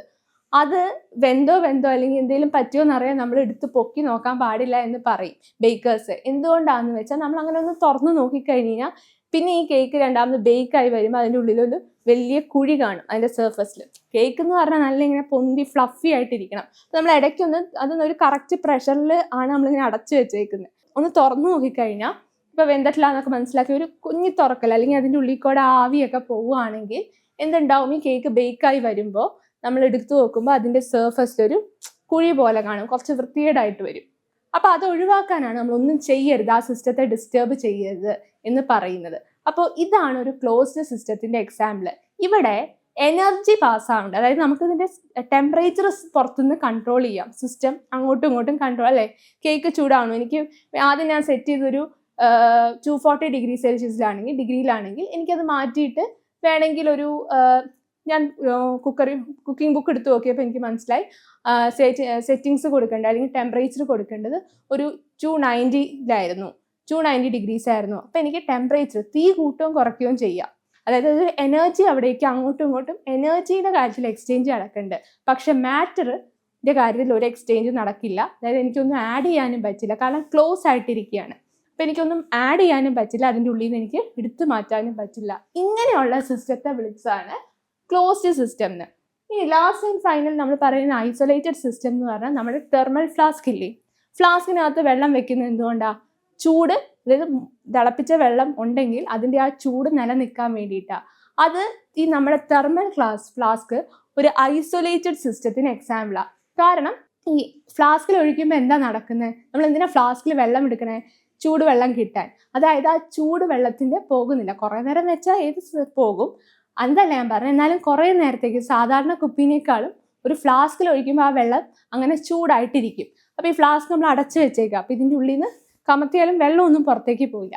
അപ്പോൾ അതിൻ്റെ ഉള്ളിൽ നിന്ന് മാറ്ററും എക്സ്ചേഞ്ച് ആവുന്നില്ല, അതുപോലെ തന്നെ നമുക്ക് എനർജിയും എക്സ്ചേഞ്ച് ആവുന്നില്ല. അങ്ങനെ രണ്ടും എക്സ്ചേഞ്ച് ആവാണ്ടിരുന്ന അങ്ങനെയുള്ള സിസ്റ്റത്തെ ഞാൻ വിളിച്ച പേരാണ് ഐസൊലേറ്റഡ് സിസ്റ്റം. 3 സിസ്റ്റം ക്ലിയർ ആയല്ലോ? ഈ 3 സിസ്റ്റത്തിലും ക്ലോസ്ഡ് സിസ്റ്റത്തിലും മാത്രമാണ് നമ്മുടെ ഇക്വിലിബ്രിയം പോസിബിൾ ആവുള്ളൂ. അതാണ് ഇവിടെ പറയുന്നത്. അപ്പോൾ ഈ 4 പോയിന്റും നമ്മുടെ ഇക്വിലിബ്രിയത്തിൻ്റെ ക്യാരക്ടറിസ്റ്റിക്സ് ആണ്. എന്തിലൊക്കെയാണ് ഇക്വിലിബ്രിയം പോസിബിൾ ആവുള്ളൂ? ഈ 4 പോയിന്റ്സിൽ മാത്രമാണ് ഇക്വിലിബ്രിയം സ്റ്റേജ് നടക്കുകയുള്ളൂ. അപ്പോൾ ഇക്വിലിബ്രിയത്തിൻ്റെ സ്വഭാവമാണ് നമ്മൾ പ്രോഗ്രസ് റിപ്പോർട്ടാണ് കണ്ടത്. ഇനി ഈ ഒരു ഇക്വേഷൻ നിങ്ങളൊന്ന് കൺസിഡർ ചെയ്യുക. ഞാനിത് കുറച്ച് മുമ്പ് ഈ ക്ലാസ്, അതായത് ഈ വീഡിയോ സ്റ്റാർട്ടിങ്ങിൽ തന്നെ ഞാനിത് ഡിസ്കസ് ചെയ്തതാണ്. വേറൊന്നുമല്ല മക്കളെ, നമ്മുടെ ഹെയ്ബർ പ്രോസസ്സ്. ഇനി ഞാൻ പറഞ്ഞിരുന്നു, നമ്മൾ ലീ ചാർട്ട്ലിയേഴ്സ് പ്രിൻസിപ്പിൾ കണ്ടിരുന്നു. അതായത് നമ്മൾ കോൺസെൻട്രേഷനോ ടെമ്പറേച്ചറോ പ്രഷറോ ഇതൊക്കെ ഒരു ഇക്വിലിബ്രിയത്തിൻ്റെ ഓരോ ഫാക്ടേഴ്സാണ്. ഇതിൽ എന്തെങ്കിലും ഒന്നിന് നമ്മൾ ചേഞ്ച് കൊടുത്തു കഴിഞ്ഞ് കഴിഞ്ഞാൽ എന്തുണ്ടാവും? ഇക്വിലിബ്രിയം സ്റ്റേറ്റിലിരിക്കുന്ന ഒരു റിയാക്ഷന് നമുക്ക് എന്തെങ്കിലും ഒന്നൊരു ചേഞ്ച് കൊടുത്തു കഴിഞ്ഞാൽ ആ ചേഞ്ച് ഇല്ലാതാക്കാൻ ആ സിസ്റ്റം തന്നെ വീണ്ടും റീഅഡ്ജസ്റ്റ് ചെയ്ത് ഒരു പുതിയ ഇക്വിലിബ്രിയം സ്റ്റേജിൽ എത്തും എന്നാണ് ലീ ചാർട്ട്ലിയേഴ്സ് പറഞ്ഞു തന്നത്. അങ്ങനെയാണെങ്കിൽ നമുക്കിതിൽ ആദ്യത്തെ ആളായ കോൺസെൻട്രേഷൻ നോക്കാം. കോൺസെൻട്രേഷൻ എന്ന് പറയുന്ന ഫാക്ടർ നോക്കാം. അപ്പം നമ്മൾ ഹെയ്ബർ പ്രോസസ്സ് ഒന്ന് കൺസിഡർ ചെയ്യാണ്. അപ്പോൾ ഹെയ്ബർ പ്രോസസ്സ് കൺസിഡർ ചെയ്യുമ്പോൾ അതിനകത്ത് കോൺസെൻട്രേഷൻ എന്ന് പറഞ്ഞാൽ ഈ പറയുന്ന ഇത് നമ്മുടെ ഈ റിയാക്റ്റൻസിൻ്റെ അളവിലോ അല്ലെങ്കിൽ നമ്മുടെ പ്രോഡക്ട്സിൻ്റെ അളവിലോ ഉണ്ടാവുന്ന ഒരു മാറ്റത്തെയാണ് കോൺസെൻട്രേഷൻ എന്ന് ഉദ്ദേശിക്കുന്നത്, കോൺസെൻട്രേഷൻ കൊണ്ട് ഉദ്ദേശിക്കുന്നത്. അപ്പോൾ ഞാൻ കുറച്ച് മുമ്പ് പറഞ്ഞു ഇതാണ് നമ്മുടെ റിയാക്റ്റൻസ്, അതുപോലെ തന്നെ ഇതാണ് നമ്മുടെ പ്രോഡക്റ്റ്. ആദ്യം പറഞ്ഞ പോലെ തന്നെ നമുക്ക് ഏതാണ് ഫോർവേഡ് റിയാക്ഷൻ എന്നും ഏതാണ് ബാക്ക്വേർഡ് റിയാക്ഷൻ എന്നും അറിയാം. ഞാൻ ഫോർവേഡ് റിയാക്ഷൻ എഫ് എന്ന് ഡിനോട്ട് ചെയ്യുന്നു. അതുപോലെ ഫോർവേഡ് റിയാക്ഷനിൽ ഞാൻ റിയാക്റ്റൻസിൻ്റെ അളവ് കൂട്ടി, അതായത് റിയാക്റ്റൻസിൻ്റെ കോൺസെൻട്രേഷൻ കൂട്ടി എന്നാണെങ്കിൽ ഫോർവേഡ് റിയാക്ഷൻ എന്താകും? ഫോർവേഡ് റിയാക്ഷൻ കൂടി. ഞാൻ ഈ അപ്പർ ആരോ റെപ്രസെന്റ് ചെയ്യുന്നത് ഇവിടെ കേട്ടോ, ശരിക്കും അല്ല, അപ്പർ ആരോ കൊണ്ട് ഞാൻ ഉദ്ദേശിക്കുന്നത് ഇൻക്രീസസ് എന്നാട്ടോ. അപ്പോൾ ഫോർവേഡ് അതായത് ഇങ്ങനെ സ്ക്വയർ ബ്രാക്കറ്റിനകത്ത് 6 ഇട്ട് കഴിഞ്ഞാൽ അതെൻ്റെ റിയാക്റ്റൻസ് ആണ്. അതുപോലെ തന്നെ പി ഇട്ട് കഴിഞ്ഞാൽ കോൺസെൻട്രേഷൻ ഓഫ് പ്രോഡക്ട്സ് ആണ്. ഇതിൻ്റെ രണ്ടിനെയും പ്രോഡക്ട്സ് ആണ് ഞാൻ ഇങ്ങനെ ഉദ്ദേശിക്കുന്നത്. ഓക്കെ, ക്ലിയർ അല്ലേ? അങ്ങനെയാണെങ്കിൽ ഞാൻ ഇതിൽ ഫോർവേഡ് റിയാക്ഷൻ്റെ കേസ് കൺസിഡർ ചെയ്തപ്പോൾ റിയാക്റ്റൻസിൻ്റെ അളവ് കൂട്ടി, അതായത് നൈട്രജനോ ഹൈഡ്രജനോ ഞാൻ കൂട്ടി, എന്നാൽ forward reaction മുന്നിലേക്കാകും.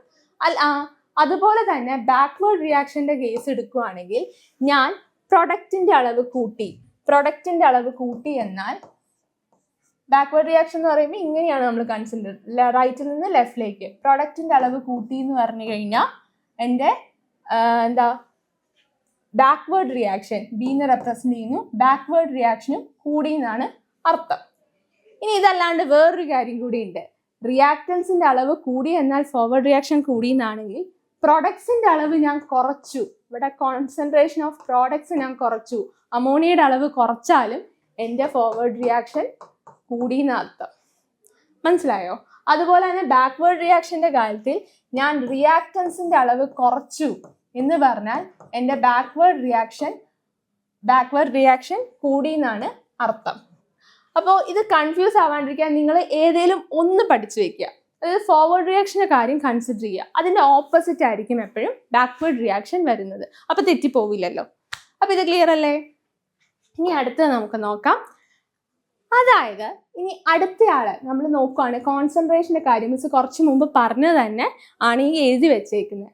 According to Le Chatelier's principle, if the concentration of reactants is increased in a system at equilibrium, the rate of forward reaction increases. കണ്ടോ, റിയാക്റ്റൻസിൻ്റെ അളവ് ഒരു ഇക്വിലിബ്രിയത്തിലുള്ള സിസ്റ്റത്തിൻ്റെ റിയാക്റ്റൻസിൻ്റെ അളവ് കൂട്ടിക്കഴിഞ്ഞാൽ ആ ഫോർവേഡ് റിയാക്ഷൻ്റെ റേറ്റ് കൂടും. അതാണ് ലീ ചാട്ലിയേഴ്സ് പറയുന്നത്. If the concentration of product is increased, ഈ പ്രൊഡക്റ്റ് ആണ് കൂടിയെങ്കിൽ the rate of backward reaction കൂടും എന്നാണ് അടുത്തത് പറയുന്നത്. പ്രൊഡക്റ്റ് ഇൻക്രീസ് ആയാൽ റേറ്റ് ഓഫ് ബാക്ക്വേർഡ് റിയാക്ഷൻ കൂടും. സെയിം കാര്യം മിസ് പറഞ്ഞ ആ ഇക്വേഷനിൽ പറഞ്ഞ ഒരേ കാര്യം നിങ്ങൾക്ക് വേർഡ്സിലൂടെ എക്സ്പ്രസ് ചെയ്തിട്ടുണ്ട്. നിങ്ങളുടെ ടെക്സ്റ്റ് ബുക്കിൽ ഒരു മഞ്ഞ കളർ സ്ക്വയറിനകത്ത് ഇത് അതേപടി എഴുതി വെച്ചിട്ടുണ്ട്. അത് നിങ്ങൾ പഠിക്കേണ്ടതാണ്. അത് തന്നെയാണ് ഞാൻ ഇക്വേഷൻ യൂസ് ചെയ്ത് നിങ്ങൾക്ക് കുറച്ചുകൂടെ എക്സ്പ്ലെയിൻ ചെയ്ത് തരുന്നത്. നമുക്ക് അടുത്തതിലേക്ക് നോക്കാം മക്കളെ. അതായത് ഇതിൽ പറയുന്നത് നമ്മൾ രണ്ടാമത്തെ ആളെയാണ് കൺസിഡർ ചെയ്യുന്നത്, വിച്ച് ഇസ് പ്രഷർ. അതായത് according to Le Chatelier's principle, when the pressure of a system at equilibrium is increased, the system will try to attain equilibrium by reducing the pressure. This is achieved by increasing the reaction in the direction where number of moles of molecules decreases. അപ്പോൾ നമ്മൾ രണ്ടാമത്തെ ആളെ നോക്കുകയാണ്. അതായത് നമ്മുടെ പ്രഷറിനെയാണ് നമ്മളിവിടെ നോക്കുന്നത്, consider ചെയ്യുന്നത്. അപ്പോൾ അത് നമ്മൾ കോൺസെൻട്രേഷൻ കൺസിഡർ ചെയ്തു. അതിന് രണ്ടാമത്തെ ഫാക്ടർ ആരാണ്? നമ്മുടെ പ്രഷറാണ്. അപ്പോൾ പ്രഷറിനെ ഞാൻ കൺസിഡർ ചെയ്യുമ്പോൾ ഇതിനകത്ത് പറയുന്നതെന്ന് പറഞ്ഞു കഴിഞ്ഞാൽ, അതായത് ലീ ചാട്ലിയേഴ്സിൻ്റെ പ്രിൻസിപ്പിൾ പ്രകാരം പറയുകയാണെങ്കിൽ ഒരു ഇക്വിലിബ്രിയത്തിലുള്ള ഒരു വസ്തുവിൻ്റെ പ്രഷർ ഞാൻ കൂട്ടുകയാണ്. ഇക്വിലിബ്രിയത്തിലുള്ള ഒരു സിസ്റ്റത്തിൻ്റെ പ്രഷർ ഞാൻ കൂട്ടിയാൽ അതെന്ത് ചെയ്യും? The system will try to attain equilibrium by reducing the pressure. നമ്മൾ എന്ത് സാധനമാണോ ഇക്വിലിബ്രിയത്തിൻ്റെ കൂട്ടുന്നത്, ടെമ്പറേച്ചറോ പ്രഷറോ എന്ത് കൂട്ടിയാലും ആ സിസ്റ്റം ആ ചേഞ്ച് നള്ളിഫൈ ചെയ്യാൻ വേണ്ടി റീഅഡ്ജസ്റ്റ് ചെയ്യും എന്നാണ് നമ്മൾ ലീ ചാട്ലിയേഴ്സ് പറഞ്ഞത്. അപ്പം അങ്ങനെ നോക്കിയാൽ പ്രഷറിനെ മാത്രം ഫോക്കസ് ചെയ്ത് പറഞ്ഞാൽ, പ്രഷറിൻ്റെ ഒരു സിസ്റ്റത്തിൻ്റെ പ്രഷർ കൂട്ടുകയാണെങ്കിൽ ആ സിസ്റ്റം എന്ത് ചെയ്യും? അത് റെഡ്യൂസ് ചെയ്യാൻ വേണ്ടി അതിനെ റീഅഡ്ജസ്റ്റ് ചെയ്യും. എന്നിട്ട് വീണ്ടും ഒരു ഇക്വിലിബ്രിയത്തിൽ എത്തും എന്നാണ് ഇത് പറയണത്. the pressure of a system at equilibrium is increased, the system will try to attain equilibrium by reducing the pressure. നമ്മൾ കൂട്ടിക്കഴിഞ്ഞാൽ സിസ്റ്റം തന്നെ സ്വയം അത് കുറയ്ക്കും. ഇനി this achieved by increasing the reaction in the direction where number of moles of molecules decreases. ഇത് എങ്ങനെയാണ് ചെയ്യുന്നതെന്ന് വെച്ചാൽ, അതായത് ഈ സിസ്റ്റം പുതിയൊരു ഇക്വിലിബ്രിയം സ്റ്റേറ്റിലേക്ക് എത്തുന്നത്, ഈ പ്രഷറിനെ റെഡ്യൂസ് ചെയ്യുന്നത് എന്ന് വെച്ച് കഴിഞ്ഞാൽ ഇതെങ്ങനെ അച്ചീവ് ചെയ്യുന്നതെന്ന് വെച്ച് കഴിഞ്ഞാൽ ഇൻക്രീസിങ് ദ റിയാക്ഷൻ ഇൻക്രീസ് ചെയ്തുകൊണ്ട് in the direction where the number of moles of molecules decreases. നമ്മൾ ആദ്യം ഡയറക്ഷൻ നോക്കുക. ഏത് ഡയറക്ഷനിലാണ് നിങ്ങളുടെ മോൾസിന്റെ നമ്പർ ഡിക്രീസ് ആവുന്നത് അതേ ഡയറക്ഷനിലായിരിക്കും ആ reaction achieved by increasing the reaction in the direction where the number of, അതായത് ഇത് അച്ചീവ് ചെയ്യുന്നത്, ഈ സിസ്റ്റം ഇത് അച്ചീവ് ചെയ്യുന്നത്, അപ്പോൾ ഞാൻ പറഞ്ഞ എന്താ, ആ ഇക്വിലിബ്രിയം അങ്ങനെ റെഡ്യൂസ് ചെയ്യും. ഇനി സെക്കൻഡ് പോയിന്റ് എന്താന്ന് വെച്ചാൽ this is achieved by increasing the reaction in the direction where the number of moles of molecules decreases. അതായത് ഇങ്ങനെ സിസ്റ്റം ചെയ്യുന്നത്, പ്രഷർ ഇതുപോലെ റീഅഡ്ജസ്റ്റ് ചെയ്യുന്നത്, നമ്മുടെ പ്രഷർ കൂട്ടിക്കഴിഞ്ഞാൽ പ്രഷർ ഇതുപോലെ കുറയ്ക്കുന്നത് എങ്ങനെയാണെന്ന് വെച്ച് കഴിഞ്ഞാൽ നിങ്ങളുടെ തന്നിരിക്കുന്ന റിയാക്ഷനകത്ത്, അതായത് ഏത് റിയാക്ഷനാണ് ഇവിടെ നോക്കുന്നത്, ഫോർവേഡ്, ഒരു റിവേഴ്സിബിൾ എന്ന് പറയുമ്പോൾ ഫോർവേഡ് ഉണ്ടാവും ബാക്ക്വേർഡ് ഉണ്ടാവും. അപ്പോൾ ഏത് റിയാക്ഷനാണ് സിസ്റ്റം ചൂസ് ചെയ്യുന്നത്, തിരിച്ചു വരാൻ യൂസ് ചെയ്യുന്നതെന്നുള്ളത് അത് മനസ്സിലാക്കേണ്ടത് എങ്ങനെയാണ്, നമ്പർ ഓഫ് മോൾസ്, അതായത് നിങ്ങൾ രണ്ട് ഡയറക്ഷനും കൺസിഡർ ചെയ്യുക, അതായത് റിയാക്റ്റൻസിൻ്റെ ടോട്ടൽ നമ്പർ ഓഫ് മോൾസും അതുപോലെ തന്നെ പ്രൊഡക്റ്റ് സൈഡിലെ ടോട്ടൽ നമ്പർ ഓഫ് മോൾസും കൺസിഡർ ചെയ്യുക. എന്നിട്ട് ഏത് ഭാഗത്താണോ, റിയാക്റ്റൻസിന്റെ സൈഡിലാണോ പ്രൊഡക്റ്റിന്റെ സൈഡിലാണോ നമ്പർ ഓഫ് മോൾസ് ഡിക്രീസ് ആകുന്നതെന്ന് നോക്കുക. അപ്പം ഇത് സിസ്റ്റം എങ്ങനെയാണ് അച്ചീവ് ചെയ്യുന്നതെന്ന് പറഞ്ഞു കഴിഞ്ഞാൽ, അതായത് നമ്മുടെ പ്രഷർ കൂട്ടിക്കഴിഞ്ഞാൽ എവിടെയാണ് പ്രഷർ കുറയ്ക്കേണ്ടത്, ഫോർവേഡ് റിയാക്ഷൻ്റെ കേസിലാണോ ബാക്ക്വേർഡ് റിയാക്ഷൻ ആണോ സിസ്റ്റം പ്രഷർ റീഅഡ്ജസ്റ്റ് ചെയ്യാൻ ചൂസ് ചെയ്യുന്നത് എന്ന് പറഞ്ഞു കഴിഞ്ഞാൽ നമ്മളത് എങ്ങനെയാണ് മനസ്സിലാക്കുക എന്ന് പറഞ്ഞു കഴിഞ്ഞാൽ, സിസ്റ്റം നിങ്ങൾ ആദ്യം ഞാൻ പറഞ്ഞു ഒരു റിയാക്ഷൻ എഴുതി കഴിഞ്ഞ് കഴിഞ്ഞാൽ അതിന് റിയാക്റ്റൻസ് സൈഡും കാണും അതുപോലെ തന്നെ പ്രോഡക്റ്റും കാണും. അപ്പോൾ ഇതിൻ്റെ രണ്ടിൻ്റെയും മോൾസ് നിങ്ങൾ കൺസിഡർ ചെയ്യുക. ടോട്ടൽ നമ്പർ ഓഫ്, അതായത് റിയാക്റ്റൻസിൻ്റെ ടോട്ടൽ നമ്പർ ഓഫ് മോൾസും അതുപോലെ തന്നെ പ്രോഡക്റ്റിൻ്റെ ടോട്ടൽ നമ്പറും മോൾസും നിങ്ങൾ നോക്കുക. ഇതിനകത്ത് നമ്പർ ഓഫ് മോൾസ് എവിടെയാണോ കുറവ് ആ ഡയറക്ഷനായിരിക്കും, അതായത് ആ റിയാക്ഷൻ ആയിരിക്കും സിസ്റ്റം ചൂസ് ചെയ്യുന്നത് പ്രഷറിൻ്റെ കേസിൽ. ഇപ്പോൾ ഒരു എക്സാമ്പിൾ നോക്കിക്കഴിഞ്ഞ് കഴിഞ്ഞാൽ ഇവിടെ നമ്പർ ഓഫ് മോൾസ് എന്ന് പറഞ്ഞാൽ നമ്മുടെ ഈ കോഎഫിഷ്യൻ്റ് ആണ് നമ്പർ ഓഫ് മോൾസ് എന്ന് പറയുന്നത്. അങ്ങനെയാണെങ്കിൽ റിയാക്റ്റൻസ് ചെയ്യാൻ നോക്കിക്കഴിഞ്ഞാൽ ഇവിടെ നൈട്രജൻ എനിക്ക് 1 ഉണ്ട്, അതുപോലെ തന്നെ എനിക്ക് ഹൈഡ്രജൻ 3 എണ്ണം ഉണ്ട്. അപ്പോൾ 1ഉം 3ഉം കൂടെ കൂട്ടി എനിക്ക് മൊത്തം റിയാക്റ്റൻസ് 4 എണ്ണം ഉണ്ട്. ഇവിടുത്തെ കേസിലാണെങ്കിൽ എനിക്ക് 2 അമോണിയ ഉണ്ട്. അപ്പോൾ ഏറ്റവും കുറവുള്ള സൈഡ് എന്ന് പറഞ്ഞാൽ നമ്പർ ഓഫ് മോൾസ് കുറവെന്ന് പറയുന്നത് പ്രോഡക്റ്റ് ആണ്. പ്രൊഡക്റ്റിൻ്റെ സൈഡിൽ നിന്ന് പോകുന്ന റിയാക്ഷൻ ഏതാ, അത് ബാക്ക്വേർഡ് റിയാക്ഷൻ ആണ്. സോ ഈ ഒരു കേസിൽ നമ്മുടെ ഹേബർ പ്രോസസ്സിന്റെ കേസിൽ ബാക്ക്വേർഡ് പ്രഷർ കൂട്ടിക്കഴിഞ്ഞാൽ ബാക്ക്വേർഡ് റിയാക്ഷൻ ആയിരിക്കും നമ്മുടെ സിസ്റ്റം ചൂസ് ചെയ്യുന്നത്. ഓക്കെ, അപ്പോൾ ഇടാൻ നോക്കിയേ ഇവിടെ. അപ്പോൾ നമ്മളിങ്ങനെ ഹേബർ പ്രോസസ്സിന്റെ റിയാക്റ്റൻസിന്റെ നമ്പർ ഓഫ് മോൾസും അതുപോലെ തന്നെ പ്രോഡക്ട്സിന്റെ നമ്പർ ഓഫ് മോൾസും ആണ് ഈ കൊടുത്തേക്കുന്നത് അല്ലേ. അങ്ങനെയാണെങ്കിൽ നമുക്ക് വേറൊരു കണ്ടീഷൻ, ഇവിടെ ഇപ്പോൾ റിയാക്റ്റൻസും അതുപോലെ തന്നെ പ്രോഡക്ട്സും മോൾസ് നമ്മൾ കാൽക്കുലേറ്റ് ചെയ്ത് എവിടെയാണോ മോൾസ് കുറവ് ആ ഡയറക്ഷനിലാണ് നമ്മളുടെ റിയാക്ഷൻ, ആ ഡയറക്ഷനാണ് ഇക്വിലിബ്രിയം സ്റ്റേറ്റ് അറ്റൈൻ ചെയ്യാൻ വേണ്ടി ആ ഡയറക്ഷനിലുള്ള റിയാക്ഷനാണ് ചൂസ് ചെയ്യുന്നതെന്ന് ഞാൻ പറഞ്ഞു. അങ്ങനെയാണെങ്കിൽ ഇപ്പോൾ സപ്പോസ് എനിക്ക് രണ്ടും പ്രോഡക്റ്റും അതുപോലെ തന്നെ എൻ്റെ ഈ പറയുന്ന റിയാക്റ്റൻസിൻ്റെ അളവും രണ്ടും തന്നെ ഈക്വൽ ആയിട്ട് വന്നു കഴിഞ്ഞാൽ ഞാൻ എന്ത് ചെയ്യണം, അതായത് എനിക്ക് രണ്ട് പ്രോഡക്ട്സും അതായത് നമ്പർ ഓഫ് മോൾസ് ഓഫ് റിയാക്റ്റൻസും എനിക്ക് സെയിം ആയി കിട്ടി, അതുപോലെ ടോട്ടൽ നമ്പർ ഓഫ് പ്രോഡക്ട്സും എനിക്ക് സെയിം ആയിട്ട് വന്നു. അങ്ങനെ വരുന്ന കേസിൽ ഞാൻ ഏത് റിയാക്ഷനാണ് ചൂസ് ചെയ്യേണ്ടത്, ഫോർവേഡ് ആണോ ബാക്ക്വേർഡ് ആണോ? അതാണ് അടുത്തത് നമ്മളൊന്ന് നോക്കാൻ പോകുന്നത്. അതായത് നമുക്ക് ഈ ഒരു റിയാക്ഷൻ കൺസിഡർ ചെയ്യാം. ഹൈഡ്രജനും അതുപോലെ അയഡിനും ചേർന്ന് നമുക്ക് HI കിട്ടി, ഹൈഡ്രോ അയഡൈഡ് കിട്ടി. അപ്പോൾ ഇതിൻ്റെ കേസിനകത്ത് നമുക്ക് ടോട്ടൽ നമ്പർ ഓഫ് രണ്ട് സൈഡിലും, അതായത് റിയാക്റ്റൻ സൈഡിലും അതുപോലെ തന്നെ പ്രോഡക്റ്റ് സൈഡിലും എത്ര നമ്പർ ഓഫ് മോൾസ് ഉണ്ടെന്ന് നമുക്ക് കാൽക്കുലേറ്റ് ചെയ്ത് നോക്കാം. ഹൈഡ്രജനും അയഡിനും ഇവിടെ ഞാൻ പറഞ്ഞു നമ്മളുടെ കെമിക്കൽ ഇക്വേഷന് നമ്മൾ ഒരിക്കലും ഒരാളെന്ന് സൂചിപ്പിക്കാൻ വേണ്ടി ബാക്കി 2 പേരെന്നൊക്കെ സൂചിപ്പിക്കാൻ 2, 3 കോഎഫിഷ്യൻസ് നമ്മൾ കൊടുക്കുമെങ്കിലും നമ്മൾ ഒരിക്കലും 1 എന്ന് കൊടുക്കില്ല. നമ്മൾ കെമിക്കൽ റിയാക്ഷൻസ് എഴുതുമ്പോൾ 1 ഒരിക്കലും ഇവിടെ റെപ്രസെൻ്റ് ചെയ്യില്ല. അപ്പം ചുമ്മാ ഇവിടെ H2 എന്ന് ഇട്ട് കഴിഞ്ഞ് കഴിഞ്ഞാൽ അതിൻ്റെ അകത്ത് ഇവിടെ ഒരു കോഎഫിഷ്യൻ്റ് ഉണ്ട്. ആ കോഎഫിഷ്യൻ്റ് ഏതായിരിക്കും? 1 ആണ്. അത് നിങ്ങൾ മനസ്സിലാക്കിക്കോളണേ. അങ്ങനെയാണെങ്കിൽ ഇവിടെ എത്ര നമ്പർ ഓഫ് ഹൈഡ്രജൻ ഉണ്ട്? 1, ഒരു ഹൈഡ്രജൻ ഉണ്ട്. അതുപോലെ തന്നെ ഇവിടുത്തെ കോഎഫിഷ്യന്റ് ഇവിടെയും എന്തായാലും 1 ആണ്. 1 + 1 എത്രയാടാ? 2 ആണ്. അങ്ങനെയാണെങ്കിൽ എൻ്റെ റിയാക്റ്റൻസ്, ഞാൻ റിയാക്റ്റൻസ് R എന്നാണ് റെപ്രസെന്റ് ചെയ്യുന്നത്. എൻ്റെ reactance total number of moles of reactance ഈ ഒരു റിയാക്ഷൻ്റെ കേസിൽ 2 ആണ്. അതുപോലെ തന്നെ ടോട്ടൽ നമ്പർ ഓഫ് പ്രോഡക്ട്സ്, ഈ ഒരു പ്രോഡക്ട്സിന്റെ കേസിൽ ടോട്ടൽ നമ്പർ ഓഫ് പ്രോഡക്ട്സ് വരുന്നത് 2, അതും 2 ആണ്. അങ്ങനെ എനിക്ക് മൊത്തം 2 റിയാക്റ്റൻസും അതുപോലെ തന്നെ 2 പ്രോഡക്ട്സും എനിക്ക് വന്നു. അങ്ങനെയാണെങ്കിൽ ഇങ്ങനെ ഒരു കേസിനകത്ത് ഞാനിപ്പോൾ സപ്പോസ് ഒരു പ്രഷർ ഡിഫറൻസ് കൊടുത്തു എന്നിരിക്കട്ടെ, അതായത് പ്രഷർ ഡിഫറൻസ് കൊടുത്തു എന്നിരിക്കട്ടെ, ഏത് ഡയറക്ഷൻ ആയിരിക്കും? അതായത് പ്രഷർ ഇൻക്രീസോ അല്ലെങ്കിൽ ഞാൻ പ്രഷർ ഡിക്രീസോ ചെയ്തു, ഇത് ഇക്വിലിബ്രിയത്തിലായിരുന്നു ഈ സിസ്റ്റം ഇരുന്നത്, ഞാൻ അതിൻ്റെ പ്രഷറിൽ ഒരു വേരിയേഷൻ വരുത്തി. അങ്ങനെയാണെങ്കിൽ സിസ്റ്റം അതിനെ തിരിച്ച് ഇക്വിലിബ്രിയം, ഒരു ന്യൂ സ്റ്റേജ് ഓഫ് ഇക്വിലിബ്രിയത്തിലേക്ക് കൊണ്ടുവരാൻ ഏത് ഡയറക്ഷനിലുള്ള അല്ലെങ്കിൽ ഏത് റിയാക്ഷൻ ആയിരിക്കും സപ്പോർട്ട് ചെയ്യണമെന്ന് ചോദിച്ചാൽ, ഇങ്ങനെ വരുന്ന കേസിൽ 2 മോൾസും സെയിം ആവുന്ന കേസിൽ എങ്ങനെയാണെന്നാണ് പറഞ്ഞത്. അതാണ് ഇതിൽ പറയുന്നത്. In a reversible reaction if there is no change in the number of moles of a reactants and പ്രോഡക്ട്സിനോ റിയാക്റ്റൻസിലോ നമ്പർ ഓഫ് മോൾസ് ഈക്വൽ ആയിട്ട് വന്നു കഴിഞ്ഞാൽ pressure will have no effect on the equilibrium. അങ്ങനെ വരുമ്പോൾ നമുക്ക് ഡയറക്ഷൻ ഒന്നും നോക്കണ്ട, കാരണം നമ്മൾ പ്രഷർ കൂട്ടുകയോ കുറയ്ക്കുകയോ എന്ത് ചെയ്താലും ആ പറയുന്ന റിയാക്ഷന് ഒരു മാറ്റവും വരില്ല എന്നാണ് നമ്മൾ പറയുന്നത്. അതായത് നമ്മൾ 2 റിയാക്റ്റൻസിൻ്റെയും ആദ്യം നിങ്ങൾ ഇങ്ങനെ ഒരു ഇക്വേഷൻ തന്നു കഴിഞ്ഞാൽ, പ്രഷറിൻ്റെ കേസിലാണെങ്കിൽ നിങ്ങൾ അതിൻ്റെ നമ്പർ ഓഫ് മോൾസ് കാൽക്കുലേറ്റ് ചെയ്യണം, റിയാക്റ്റൻസ് സൈഡിലും അതുപോലെ പ്രോഡക്റ്റ് സൈഡിലും വരുന്നത്. റിയാക്റ്റൻസ് സൈഡിൽ കുറവുള്ള ഡയറക്ഷനിൽ ഏത് ഡയറക്ഷനിലുള്ള റിയാക്ഷൻ ആണോ പോകുന്നത്, അതായത് റിവേഴ്സിബിളിന് 2 റിയാക്ഷൻ ഉണ്ട്, ഫോർവേഡും ഉണ്ടാവും ബാക്ക്വേർഡും ഉണ്ടാവും. അപ്പോൾ ഏത് ഡയറക്ഷനിലുള്ളതാണോ നോക്കിയിട്ട് അത് ആ ഡയറക്ഷനിലായിരിക്കും, ഏത് ഭാഗത്ത്, അതായത് റിയാക്റ്റൻസ് സൈഡിലാണ് ഇപ്പോൾ മോൾസ് കുറവെങ്കിൽ എന്താ റൈറ്റ് ടു ലെഫ്റ്റ് ഡയറക്ഷനല്ലേ, അപ്പോൾ ആ ഡയറക്ഷൻ ഏത് ഭാഗത്തുള്ള മോൾസ് ആണോ കുറവ് ആ ഡയറക്ഷനിലുള്ള റിയാക്ഷൻ ആയിരിക്കും നമ്മളുടെ ഇക്വിലിബ്രിയം ചൂസ് ചെയ്യുന്നത്. അതേസമയം ഇങ്ങനത്തെ ഈ കേസ് ഒക്കർ ചെയ്യുന്നത് ഗ്യാസുകളുടെ കാര്യത്തിൽ മാത്രമാണ്. ഈ പ്രഷർ എന്ന് പറയുമ്പോൾ തന്നെ ഗ്യാസ് ആണല്ലോ.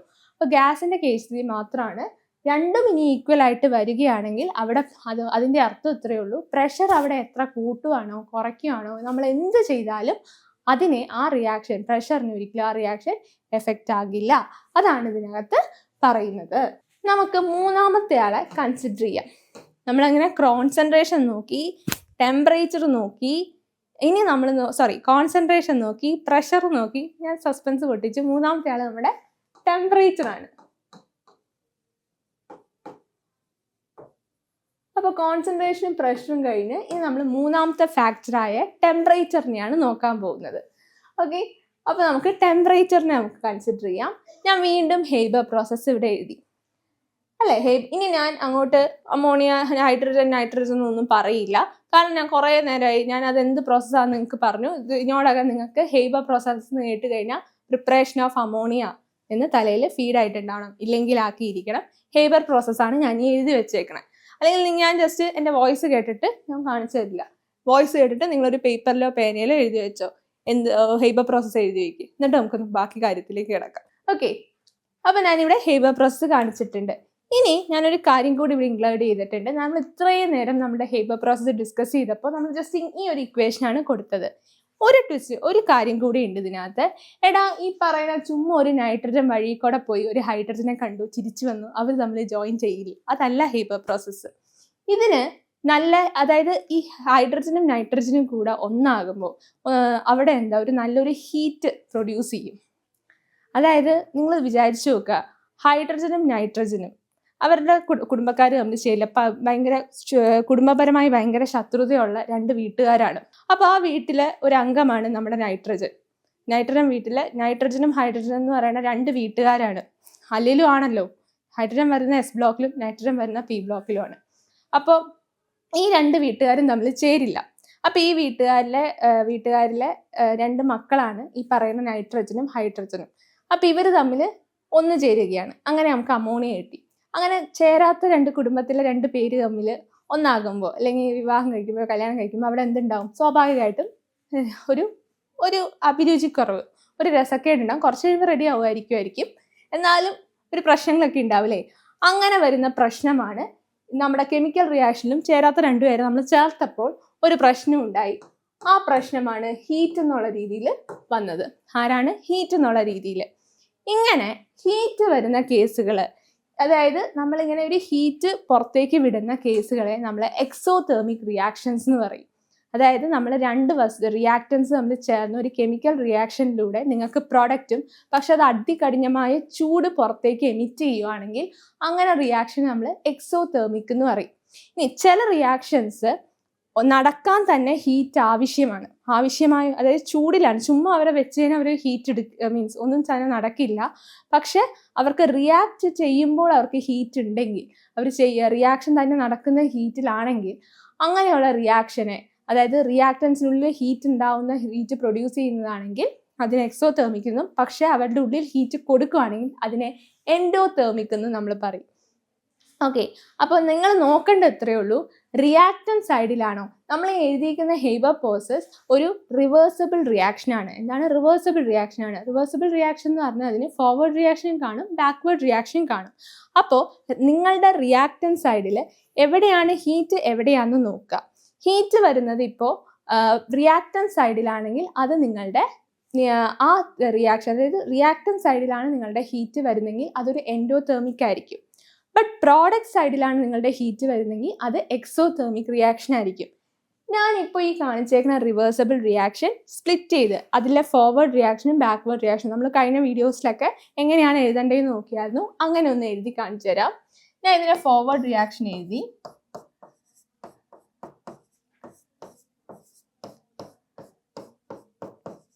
അതുപോലെ തന്നെ ഞാൻ ഇതിൻ്റെ ബാക്ക്വേർഡ് റിയാക്ഷനും എഴുതുവാണ്. ഇതെന്താണ്? ഫോർവേഡ് റിയാക്ഷൻ ആണ്. ഞാൻ എഫ് എന്ന് ഡിനോട്ട് ചെയ്തിട്ടുണ്ട്. Forward reaction. ഇത് സ്പേസ് ഇല്ലാത്തതാടാ, അല്ലാണ്ട് മിസ്സിന് മടിയായിട്ടല്ല കേട്ടോ, സംശയമില്ലല്ലോ അല്ലേ? അപ്പോൾ ഫോർവേഡ് റിയാക്ഷൻ എഴുതി. ഇനി ഞാൻ ബാക്ക്വേർഡ് റിയാക്ഷൻ കാണിക്കുകയാണ്. അപ്പോൾ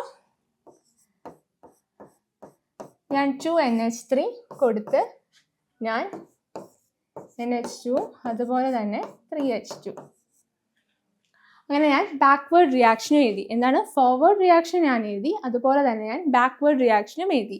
അങ്ങനെ ഞാൻ രണ്ട് റിയാക്ഷനും എഴുതി വെച്ചേക്കുവാണ്. അപ്പോൾ ഇതിനകത്ത് എവിടെയാണ് എൻ്റെ ഹീറ്റ് വന്നേക്കുന്നത്? ഇതിൻ്റെ കേസിലാണെങ്കിൽ എൻ്റെ ഹീറ്റ് ഇത് മൊത്തം എഴുതണം കേട്ടോ. ഹീറ്റ് വന്നേക്കണം. ഫോർവേഡ് റിയാക്ഷൻ്റെ കേസിലാണെങ്കിൽ എൻ്റെ റിയാക്ടൻ സൈഡിലാണ്, പ്രോഡക്റ്റ് സൈഡിലാണ് എനിക്ക് ഹീറ്റ് കാണാൻ പറ്റുന്നത് അല്ലേ? ഇങ്ങനെ എഴുതിയതല്ലേടാ ഫോർവേഡ് റിയാക്ഷൻ. അപ്പോൾ ഇങ്ങനെ നോക്കുമ്പോൾ എൻ്റെ പ്രോഡക്റ്റ് സൈഡ്, ഫോർവേഡ് റിയാക്ഷൻ്റെ കേസിൽ ഈ പ്രോഡക്റ്റ് സൈഡ് എന്ന് പറഞ്ഞാൽ ഇവനാണ് അമോണിയയുടെ സൈഡാണ് പ്രോഡക്റ്റ് സൈഡ്. അതിൻ്റെ അടുത്താണല്ലോ ഹീറ്റ് കിടക്കണേ. അപ്പോൾ ഫോർവേഡ് റിയാക്ഷൻ്റെ കേസിൽ ഹീറ്റ് വരുന്നത് എൻ്റെ പ്രോഡക്റ്റ് സൈഡിലാണ്. ഇനി ബാക്ക്വേർഡ് റിയാക്ഷൻ ആണെങ്കിൽ എൻ്റെ ഹീറ്റ് വരുന്നത് റിയാക്ടൻ സൈഡിലാണ്.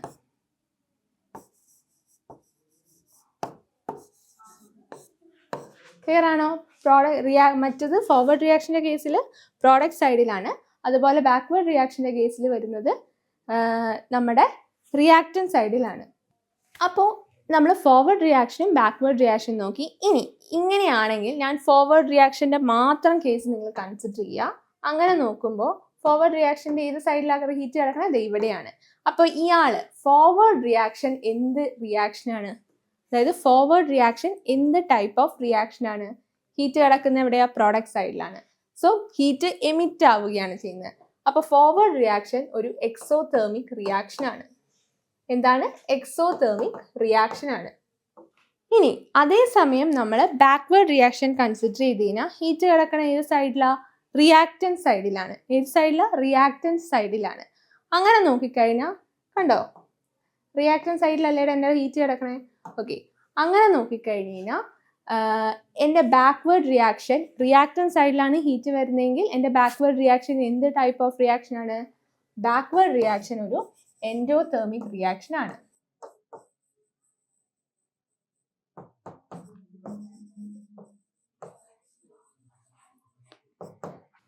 അപ്പോൾ എക്സോതെർമിക് റിയാക്ഷനും എൻഡോതെർമിക് റിയാക്ഷനും ഈ ഒരു കേസിൽ മനസ്സിലായല്ലോ മക്കളെ? ഇനി ശ്രദ്ധിച്ചോ, ഞാനിനി എൻഡോതെർമിക് റിയാക്ഷനും എക്സോതെർമിക് റിയാക്ഷനുമാണ് ഇവിടെ പറയുള്ളൂ. അപ്പം നിങ്ങൾക്ക് മനസ്സിലാക്കണം, എക്സോതെർമിക് അത് ഫോർവേഡ് റിയാക്ഷൻ ആണ്, എൻഡോതെർമിക് അത് ബാക്ക്വേർഡ് റിയാക്ഷൻ ആണ്. ഈ കേസിൽ മാത്രം വേറെ വല്ല ഇക്വേഷനും കൊണ്ടുപോയിട്ട് ഇങ്ങനെ എക്സോ എൻഡോ എന്ന് പറഞ്ഞ് കളിക്കരുത്. ഈ ഒരു കേസിലെ എക്സോതേർമിക് എപ്പോഴും ഫോർവേഡ് ആണ്, ആൻഡ് ഈ ഒരു കേസിലെ എൻഡോതേർമിക് ബാക്ക്വേർഡ് റിയാക്ഷൻ ആണ് ഇത് ഹെയ്ബർ പ്രോസസ്സ് വരുമ്പോൾ. ഇനി ഇവിടെ ശ്രദ്ധിച്ചേ, നമ്മൾ ടെമ്പറേച്ചറിന്റെ കാര്യമാണ് പറയുന്നത്. ഇങ്ങനെയാണെങ്കിൽ ഞാൻ പറഞ്ഞു ഫോർവേഡ് റിയാക്ഷൻ നമ്മുടെ എന്താണ് എക്സോതേർമിക് ആണെന്ന് പറഞ്ഞു, ഫോർവേഡ് റിയാക്ഷൻ. അങ്ങനത്തെ ഒരു കേസിൽ ഞാനിവിടെ അതുപോലെ തന്നെ ബാക്ക്വേർഡ് റിയാക്ഷൻ എൻഡോതേർമിക് ആണെന്നും പറഞ്ഞു. അപ്പം ഞാനിവിടെ സപ്പോസ് ഹീറ്റ് കൂട്ടുകയാണ്, അതായത് കെമിക്കൽ റിയാക്ഷൻ ഹെയ്ബർ പ്രോസസ്സിൽ ഹീറ്റ് കൂട്ടുകയാണ്. ഹീറ്റ് കൂടുമ്പോൾ സ്വാഭാവികമായിട്ടും ഏത് റിയാക്ഷൻ ആയിരിക്കും കൂടുന്നത്? അതായത് ഞാൻ ഈ ഒരു റിയാക്ഷൻ ഹെയ്ബർ പ്രോസസ്സ് നിങ്ങൾ കൺസിഡർ ചെയ്യും, വേറെ ഒന്നും നിങ്ങളിപ്പോൾ നോക്കണ്ട, ഹെയ്ബർ പ്രോസസ്സ് കൺസിഡർ ചെയ്യുക. ആൻഡ് ഇതിനകത്ത് ഞാനിപ്പോൾ ജസ്റ്റ് ഫോർവേഡ് ബാക്ക്വേർഡ് ഒക്കെ എഴുതി, അത് അവിടെ നിൽക്കട്ടെ. ഞാനിപ്പോൾ ഹീറ്റ് കൂട്ടുകയാണ്. അങ്ങനെ ഹീറ്റ് കൂടുകയാണെങ്കിൽ ഇക്വിലിബ്രിയം സ്റ്റേറ്റിൽ ഇപ്പോൾ സിസ്റ്റം നിൽക്കുവാണ്, ഞാൻ അതിന് ഹീറ്റ് കൂടുതൽ കൊടുത്തു, അതായത് ടെമ്പറേച്ചർ അവിടെ കൂട്ടി. ടെമ്പറേച്ചർ കൂട്ടി എന്നാണെങ്കിൽ ഏത് ടൈപ്പ് റിയാക്ഷനെയാണ് അത് സ്വാധീനിക്കുക? ഇതാണ് എൻ്റെ ചോദ്യം. എടാ ഇവിടെ നോക്കടാ, ഹീറ്റ് കിടക്കുന്ന എവിടെയാ? ഹീറ്റ് ആവശ്യമായി വരുന്ന റിയാക്ഷൻ ഏതാ? എൻഡോതേർമിക് റിയാക്ഷൻ ആണ്, വിച്ച് ഇസ് ബാക്ക്വേർഡ് റിയാക്ഷൻ ആണ്. അപ്പം ഞാൻ ഹെയ്ബർ പ്രോസസ്സിൽ ഹീറ്റ് കൂട്ടി എന്ന് വരുമ്പോൾ, ഹീറ്റ് കൂട്ടുമ്പോൾ എന്താ സ്വാഭാവികമായിട്ട് നടക്കുക?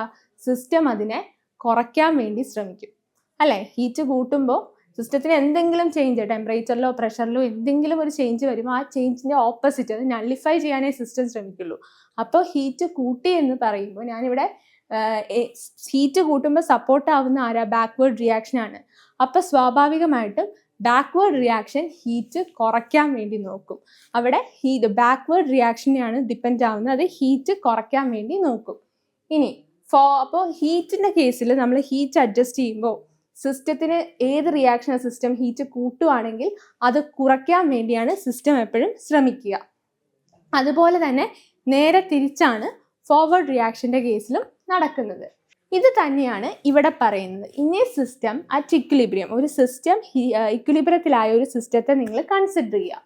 അപ്പോൾ നമ്മൾ അതിൻ്റെ ടെമ്പറേച്ചർ കൂട്ടുവാണ്. ടെമ്പറേച്ചർ ഇൻക്രീസ് ചെയ്തു. എന്ത്? Endothermic reaction. ഇവിടുത്തെ കേസിൽ ആര് എൻഡോതേർമിക് റിയാക്ഷൻ? ഇവനാണ് നമ്മുടെ ഈ കഥയിലെ നായകൻ. ബാക്ക്വേർഡ് റിയാക്ഷൻ ആണ്. ഏത് സിനിമയിലെ ആയിരുന്നു? ഓക്കെ, അങ്ങോട്ട് പോകണ്ട, ഇങ്ങോട്ട് വന്നേക്ക്. അപ്പോൾ നമ്മളുടെ ബാക്ക്വേർഡ് റിയാക്ഷൻ ആണ് ഈ പറയണത്. അതാണ് ഞാൻ പറഞ്ഞത്, നിങ്ങൾ ഈ ഒരു കേസ് മാത്രം കൺസിഡർ ചെയ്യുക. ഇതിനകത്ത് എൻഡോതേർമിക് ഹെയ്ബർ പ്രോസസ്സിൽ പറയുന്ന ബാക്ക്വേർഡ് റിയാക്ഷൻ ആണ്. അപ്പോൾ എൻഡോതേർമിക് റിയാക്ഷൻ്റെ കേസിൽ ഞാൻ ഹീറ്റ് കൂട്ടുവാണ്. അപ്പോൾ എന്തുണ്ടാവും? ഹീറ്റ് കൂട്ടുമ്പോൾ സ്വാഭാവികമായിട്ടും ബാക്ക്വേർഡ് റിയാക്ഷൻ ആണ് കൂടുക. അതായത് എൻഡോതേർമിക് ഹീറ്റ് വേണ്ട റിയാക്ഷൻ ആണല്ലോ, അപ്പോൾ അത് കൂടും. Decrease in temperature will increase the rate of exothermic reaction. അതേസമയം ഞാൻ ടെമ്പറേച്ചർ കുറയ്ക്കുകയാണെങ്കിൽ അത് ഏതിനെയാണ് സപ്പോർട്ട് ചെയ്യുക? Exothermic reaction. തൊട്ട് മുമ്പത്തെ കേസാണെങ്കിൽ അത് സപ്പോർട്ട് ചെയ്യുന്നത് ഫോർവേഡ് റിയാക്ഷനെ ആയിരിക്കും. ഇതാണ് ഇതിനകത്ത് പറയുന്നത്. എൻഡോതേർമിക് എന്ന് പറഞ്ഞാൽ ഹീറ്റ് ആവശ്യമുള്ളത്, എക്സോതേർമിക് എന്ന് പറഞ്ഞാൽ ഹീറ്റ് പുറപ്പെടുവിക്കുന്നത്. സോ എവിടെയാണോ നിങ്ങളുടെ ഹീറ്റിനെ കാണുന്നത് ആ ഹീറ്റിനെ ആയിരിക്കും, ആ ഹീറ്റ് ഏത് സൈഡാണോ നിങ്ങൾക്ക് ഹീറ്റ് തരുന്നത്, റിയാക്ടൻറ്റ് സൈഡിലാണെങ്കിൽ അത് എപ്പോഴും എൻഡോതേർമിക് ആയിരിക്കും. അതുപോലെ തന്നെ പ്രോഡക്റ്റ് സൈഡിലാണെങ്കിൽ അത് എക്സോതേർമിക് ആയിരിക്കും. ഈ ഒരു കാര്യം മനസ്സിൽ വെച്ചിട്ട് വേണം ഇത് നോക്കാൻ. ഒരു സിസ്റ്റത്തിൽ നമ്മൾ ടെമ്പറേച്ചർ, ഒരു ഇക്വിലിബ്രിയത്തിലായ സിസ്റ്റത്തിൻ്റെ ടെമ്പറേച്ചർ നമ്മൾ കൂട്ടുമ്പോൾ അത് എൻഡോതേർമിക് റിയാക്ഷൻ ആണെങ്കിൽ അത് temperature will increase the rate of endothermic reaction. ഒരു സിസ്റ്റത്തിൻ്റെ ടെമ്പറേച്ചർ നമ്മൾ കൂട്ടുകയാണെങ്കിൽ എൻഡോതേർമിക് റിയാക്ഷൻ്റെ റേറ്റ് ആയിരിക്കും കൂടുക. അതേസമയം നമ്മൾ കുറയ്ക്കുകയാണെങ്കിൽ എക്സോതേർമിക് റിയാക്ഷൻ ആയിരിക്കും അവിടെ അതിൻ്റെ റേറ്റ് ആയിരിക്കും കൂടുക. അതാണ് നെക്സ്റ്റ് പറയുന്നത്. നിങ്ങളുടെ ടെക്സ്റ്റ് ബുക്കിൽ ഒരു യെല്ലോ കളർ കോളത്തിൽ ഇത് വൃത്തിക്ക് എടുത്തിട്ടുണ്ട്. മിസ് ഒന്നുകൂടെ അത് എക്സ്പ്ലെയിൻ ചെയ്തു എന്നുള്ളൂ. ഡെഫിനിഷൻ അതിൽ നിന്നുണ്ട്, അല്ലെങ്കിൽ ഇപ്പോൾ ഇവിടെ നിന്ന് എഴുതിയെടുക്കാം വീഡിയോ പോസ് ചെയ്തിട്ട്. നമുക്കിനി അവസാനത്തെ ആളിലേക്ക് കിടക്കാം, കാറ്റലിസ്റ്റ്. സത്യം പറഞ്ഞു കഴിഞ്ഞാൽ ലീ ചാർട്ട്ലിയസ് പ്രിൻസിപ്പിളിൽ കാറ്റലിസ്റ്റ് എന്ന് പറയുന്ന ഒരു ഫാക്ടറായിട്ട് കൂട്ടിയിട്ടില്ല. എന്നാൽ പോലും ഇക്വിലിബ്രിയം വരുമ്പോൾ കൺസിഡർ ചെയ്യുമ്പോൾ മൂപ്പരെ കൺസിഡർ ചെയ്യണം. കാറ്റലിസ്റ്റ് എന്ന് പറയുന്ന ഒരു വസ്തു എന്ന് പറഞ്ഞു കഴിഞ്ഞാൽ നമ്മൾ സ്പീഡ് കൂട്ടാൻ വേണ്ടി, ഒന്ന് ബൂസ്റ്റ് ചെയ്യാൻ വേണ്ടി ഉപയോഗിക്കുന്ന ഒരു വസ്തുവാണ് കാറ്റലിസ്റ്റ്. അതായത് എനർജി ഡ്രിങ്ക് എന്നൊക്കെ പറയാം, കൂട്ടാൻ വേണ്ടിയിട്ട്. അപ്പം ഇത് ഇയാളുടെ പണി എന്ന് പറഞ്ഞു കഴിഞ്ഞാൽ റിയാക്ഷൻ്റെ റിയാക്ഷൻ സംഭവിക്കുന്നതിന് ഒരു സമയം വേണം അല്ലേ? ചില റിയാക്ഷൻസ് പെട്ടെന്ന് നടക്കും, സ്പീഡിൽ നടക്കും, ചിലതിന് കാലതാമസം ഉണ്ടാവും. സോ അയാളുടെ ഇത് എന്തുകൊണ്ടാണെന്ന് വെച്ച് കഴിഞ്ഞാൽ എന്തൊരു റിയാക്ഷൻ നടക്കാനും ഒരു മിനിമം എനർജി വേണം. ഒരു മോളിക്യൂള് മറ്റൊരു മോളിക്യൂളായിട്ട് കണക്ട് ചെയ്ത്, അതായത് കൊളൈഡ് ചെയ്തിട്ടൊക്കെയാണ് റിയാക്ഷൻ നടക്കുന്നത്. ഞാൻ അങ്ങോട്ടൊന്നും കയറുന്നില്ല, അത് വലിയ സിലബസ് ആണ്.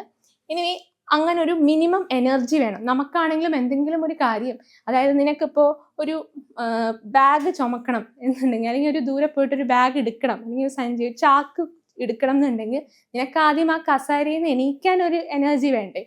അപ്പോൾ അതുപോലും പറ്റാണ്ടിരിക്കുകയാണെങ്കിൽ നമുക്കൊന്നും ചെയ്യാൻ പറ്റില്ല. അപ്പോൾ അതുപോലെ തന്നെ നമ്മുടെ മോളിക്യൂൾസും ഒരു മിനിമം എനർജി വേണം ഒന്ന് റിയാക്ഷനിൽ പങ്കെടുക്കാൻ വേണ്ടി. അപ്പോൾ ആ മിനിമം എനർജി, ആ മോളിക്യൂളിന് സ്വയം ഒന്ന് ആക്റ്റീവ് ആവാൻ വേണ്ടിയുള്ള ആ ഒരു എനർജി നമ്മൾ ആക്ടിവേഷൻ എനർജി എന്ന് വിളിച്ചു. അപ്പോൾ ഈ പറയുന്ന എല്ലാ കെമിക്കൽ റിയാക്ഷൻസും നടക്കുന്നത് ഈ മോളിക്യൂൾസ് ഒരു മിനിമം എനർജി, അതായത് ആക്ടിവേഷൻ എനർജി ഉള്ളതായിരിക്കും. ആൻഡ് ചില കേസുകളിൽ ഈ പറയുന്ന കെമിക്കൽ റിയാക്ഷൻസിന് ചിലതിന് ആക്ടിവേഷൻ എനർജി വളരെ കൂടുതലായിരിക്കും.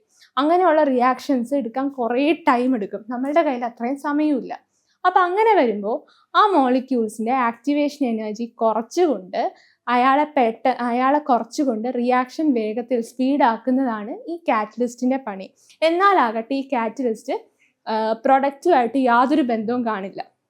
നമ്മളിപ്പോൾ ആരെയാണോ കാറ്റലിസ്റ്റ് ആയിട്ട് ആഡ് ചെയ്യുന്നത്, സപ്പോസ് നമ്മളൊരു നിക്കലിന് ഇപ്പോൾ ഹൈഡ്രജൻ്റെ കാറ്റലിസ്റ്റുകളാണ് നിക്കൽ, പലേഡിയം, പ്ലാറ്റിനം ഹൈഡ്രജൻ്റെ കാറ്റലിസ്റ്റുകളാണ്.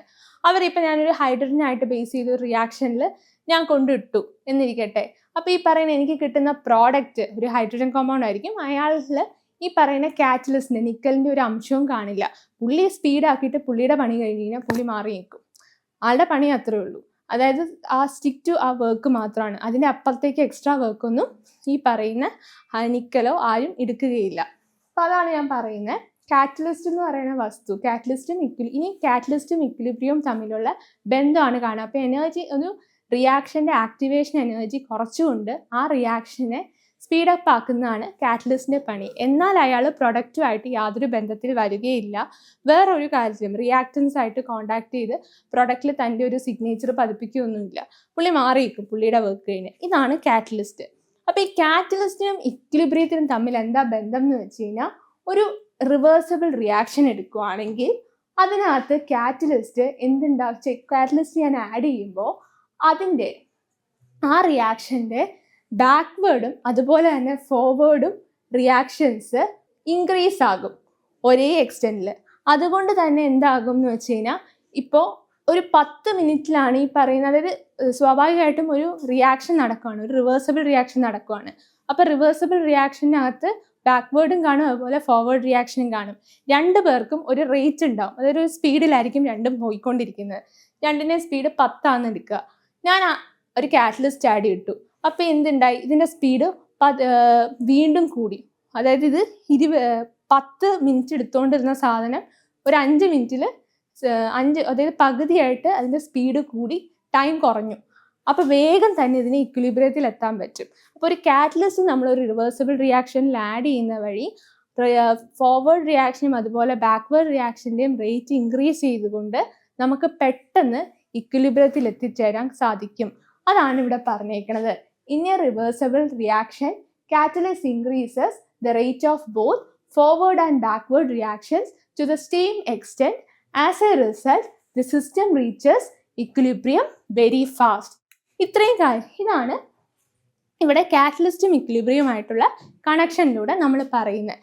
അപ്പം നമ്മൾ ഇക്വിലിബ്രിയത്തിനെ കുറച്ച് ഫാക്ടേഴ്സ് മനസ്സിലായി, അതിൻ്റെ കാര്യങ്ങൾ നമ്മൾ കണ്ടു, ടെമ്പറേച്ചർ, അങ്ങനത്തെ കുറേ കാര്യങ്ങൾ കണ്ടു. ഓരോ ഫാക്ടേഴ്സ്, ടെമ്പറേച്ചർ, പ്രഷർ, കോൺസെൻട്രേഷൻ, ഇതൊക്കെ ഇക്വിലിബ്രിയത്തിനെ എങ്ങനെ എഫക്റ്റ് ചെയ്യുന്നതെന്ന് കണ്ടു. അതുപോലെ ഫൈനലി നമ്മൾ കാറ്റലിസ്റ്റ് വരെ കണ്ടു. അങ്ങനെ ഇതൊക്കെയാണ് ഇക്വിലിബ്രിയത്തിൽ നിങ്ങൾ ശ്രദ്ധിക്കേണ്ട കാര്യം. ഈ സെഷനിൽ നമ്മൾ ഇതൊക്കെയാണ് ഡിസ്കസ് ചെയ്തത്. Thank you.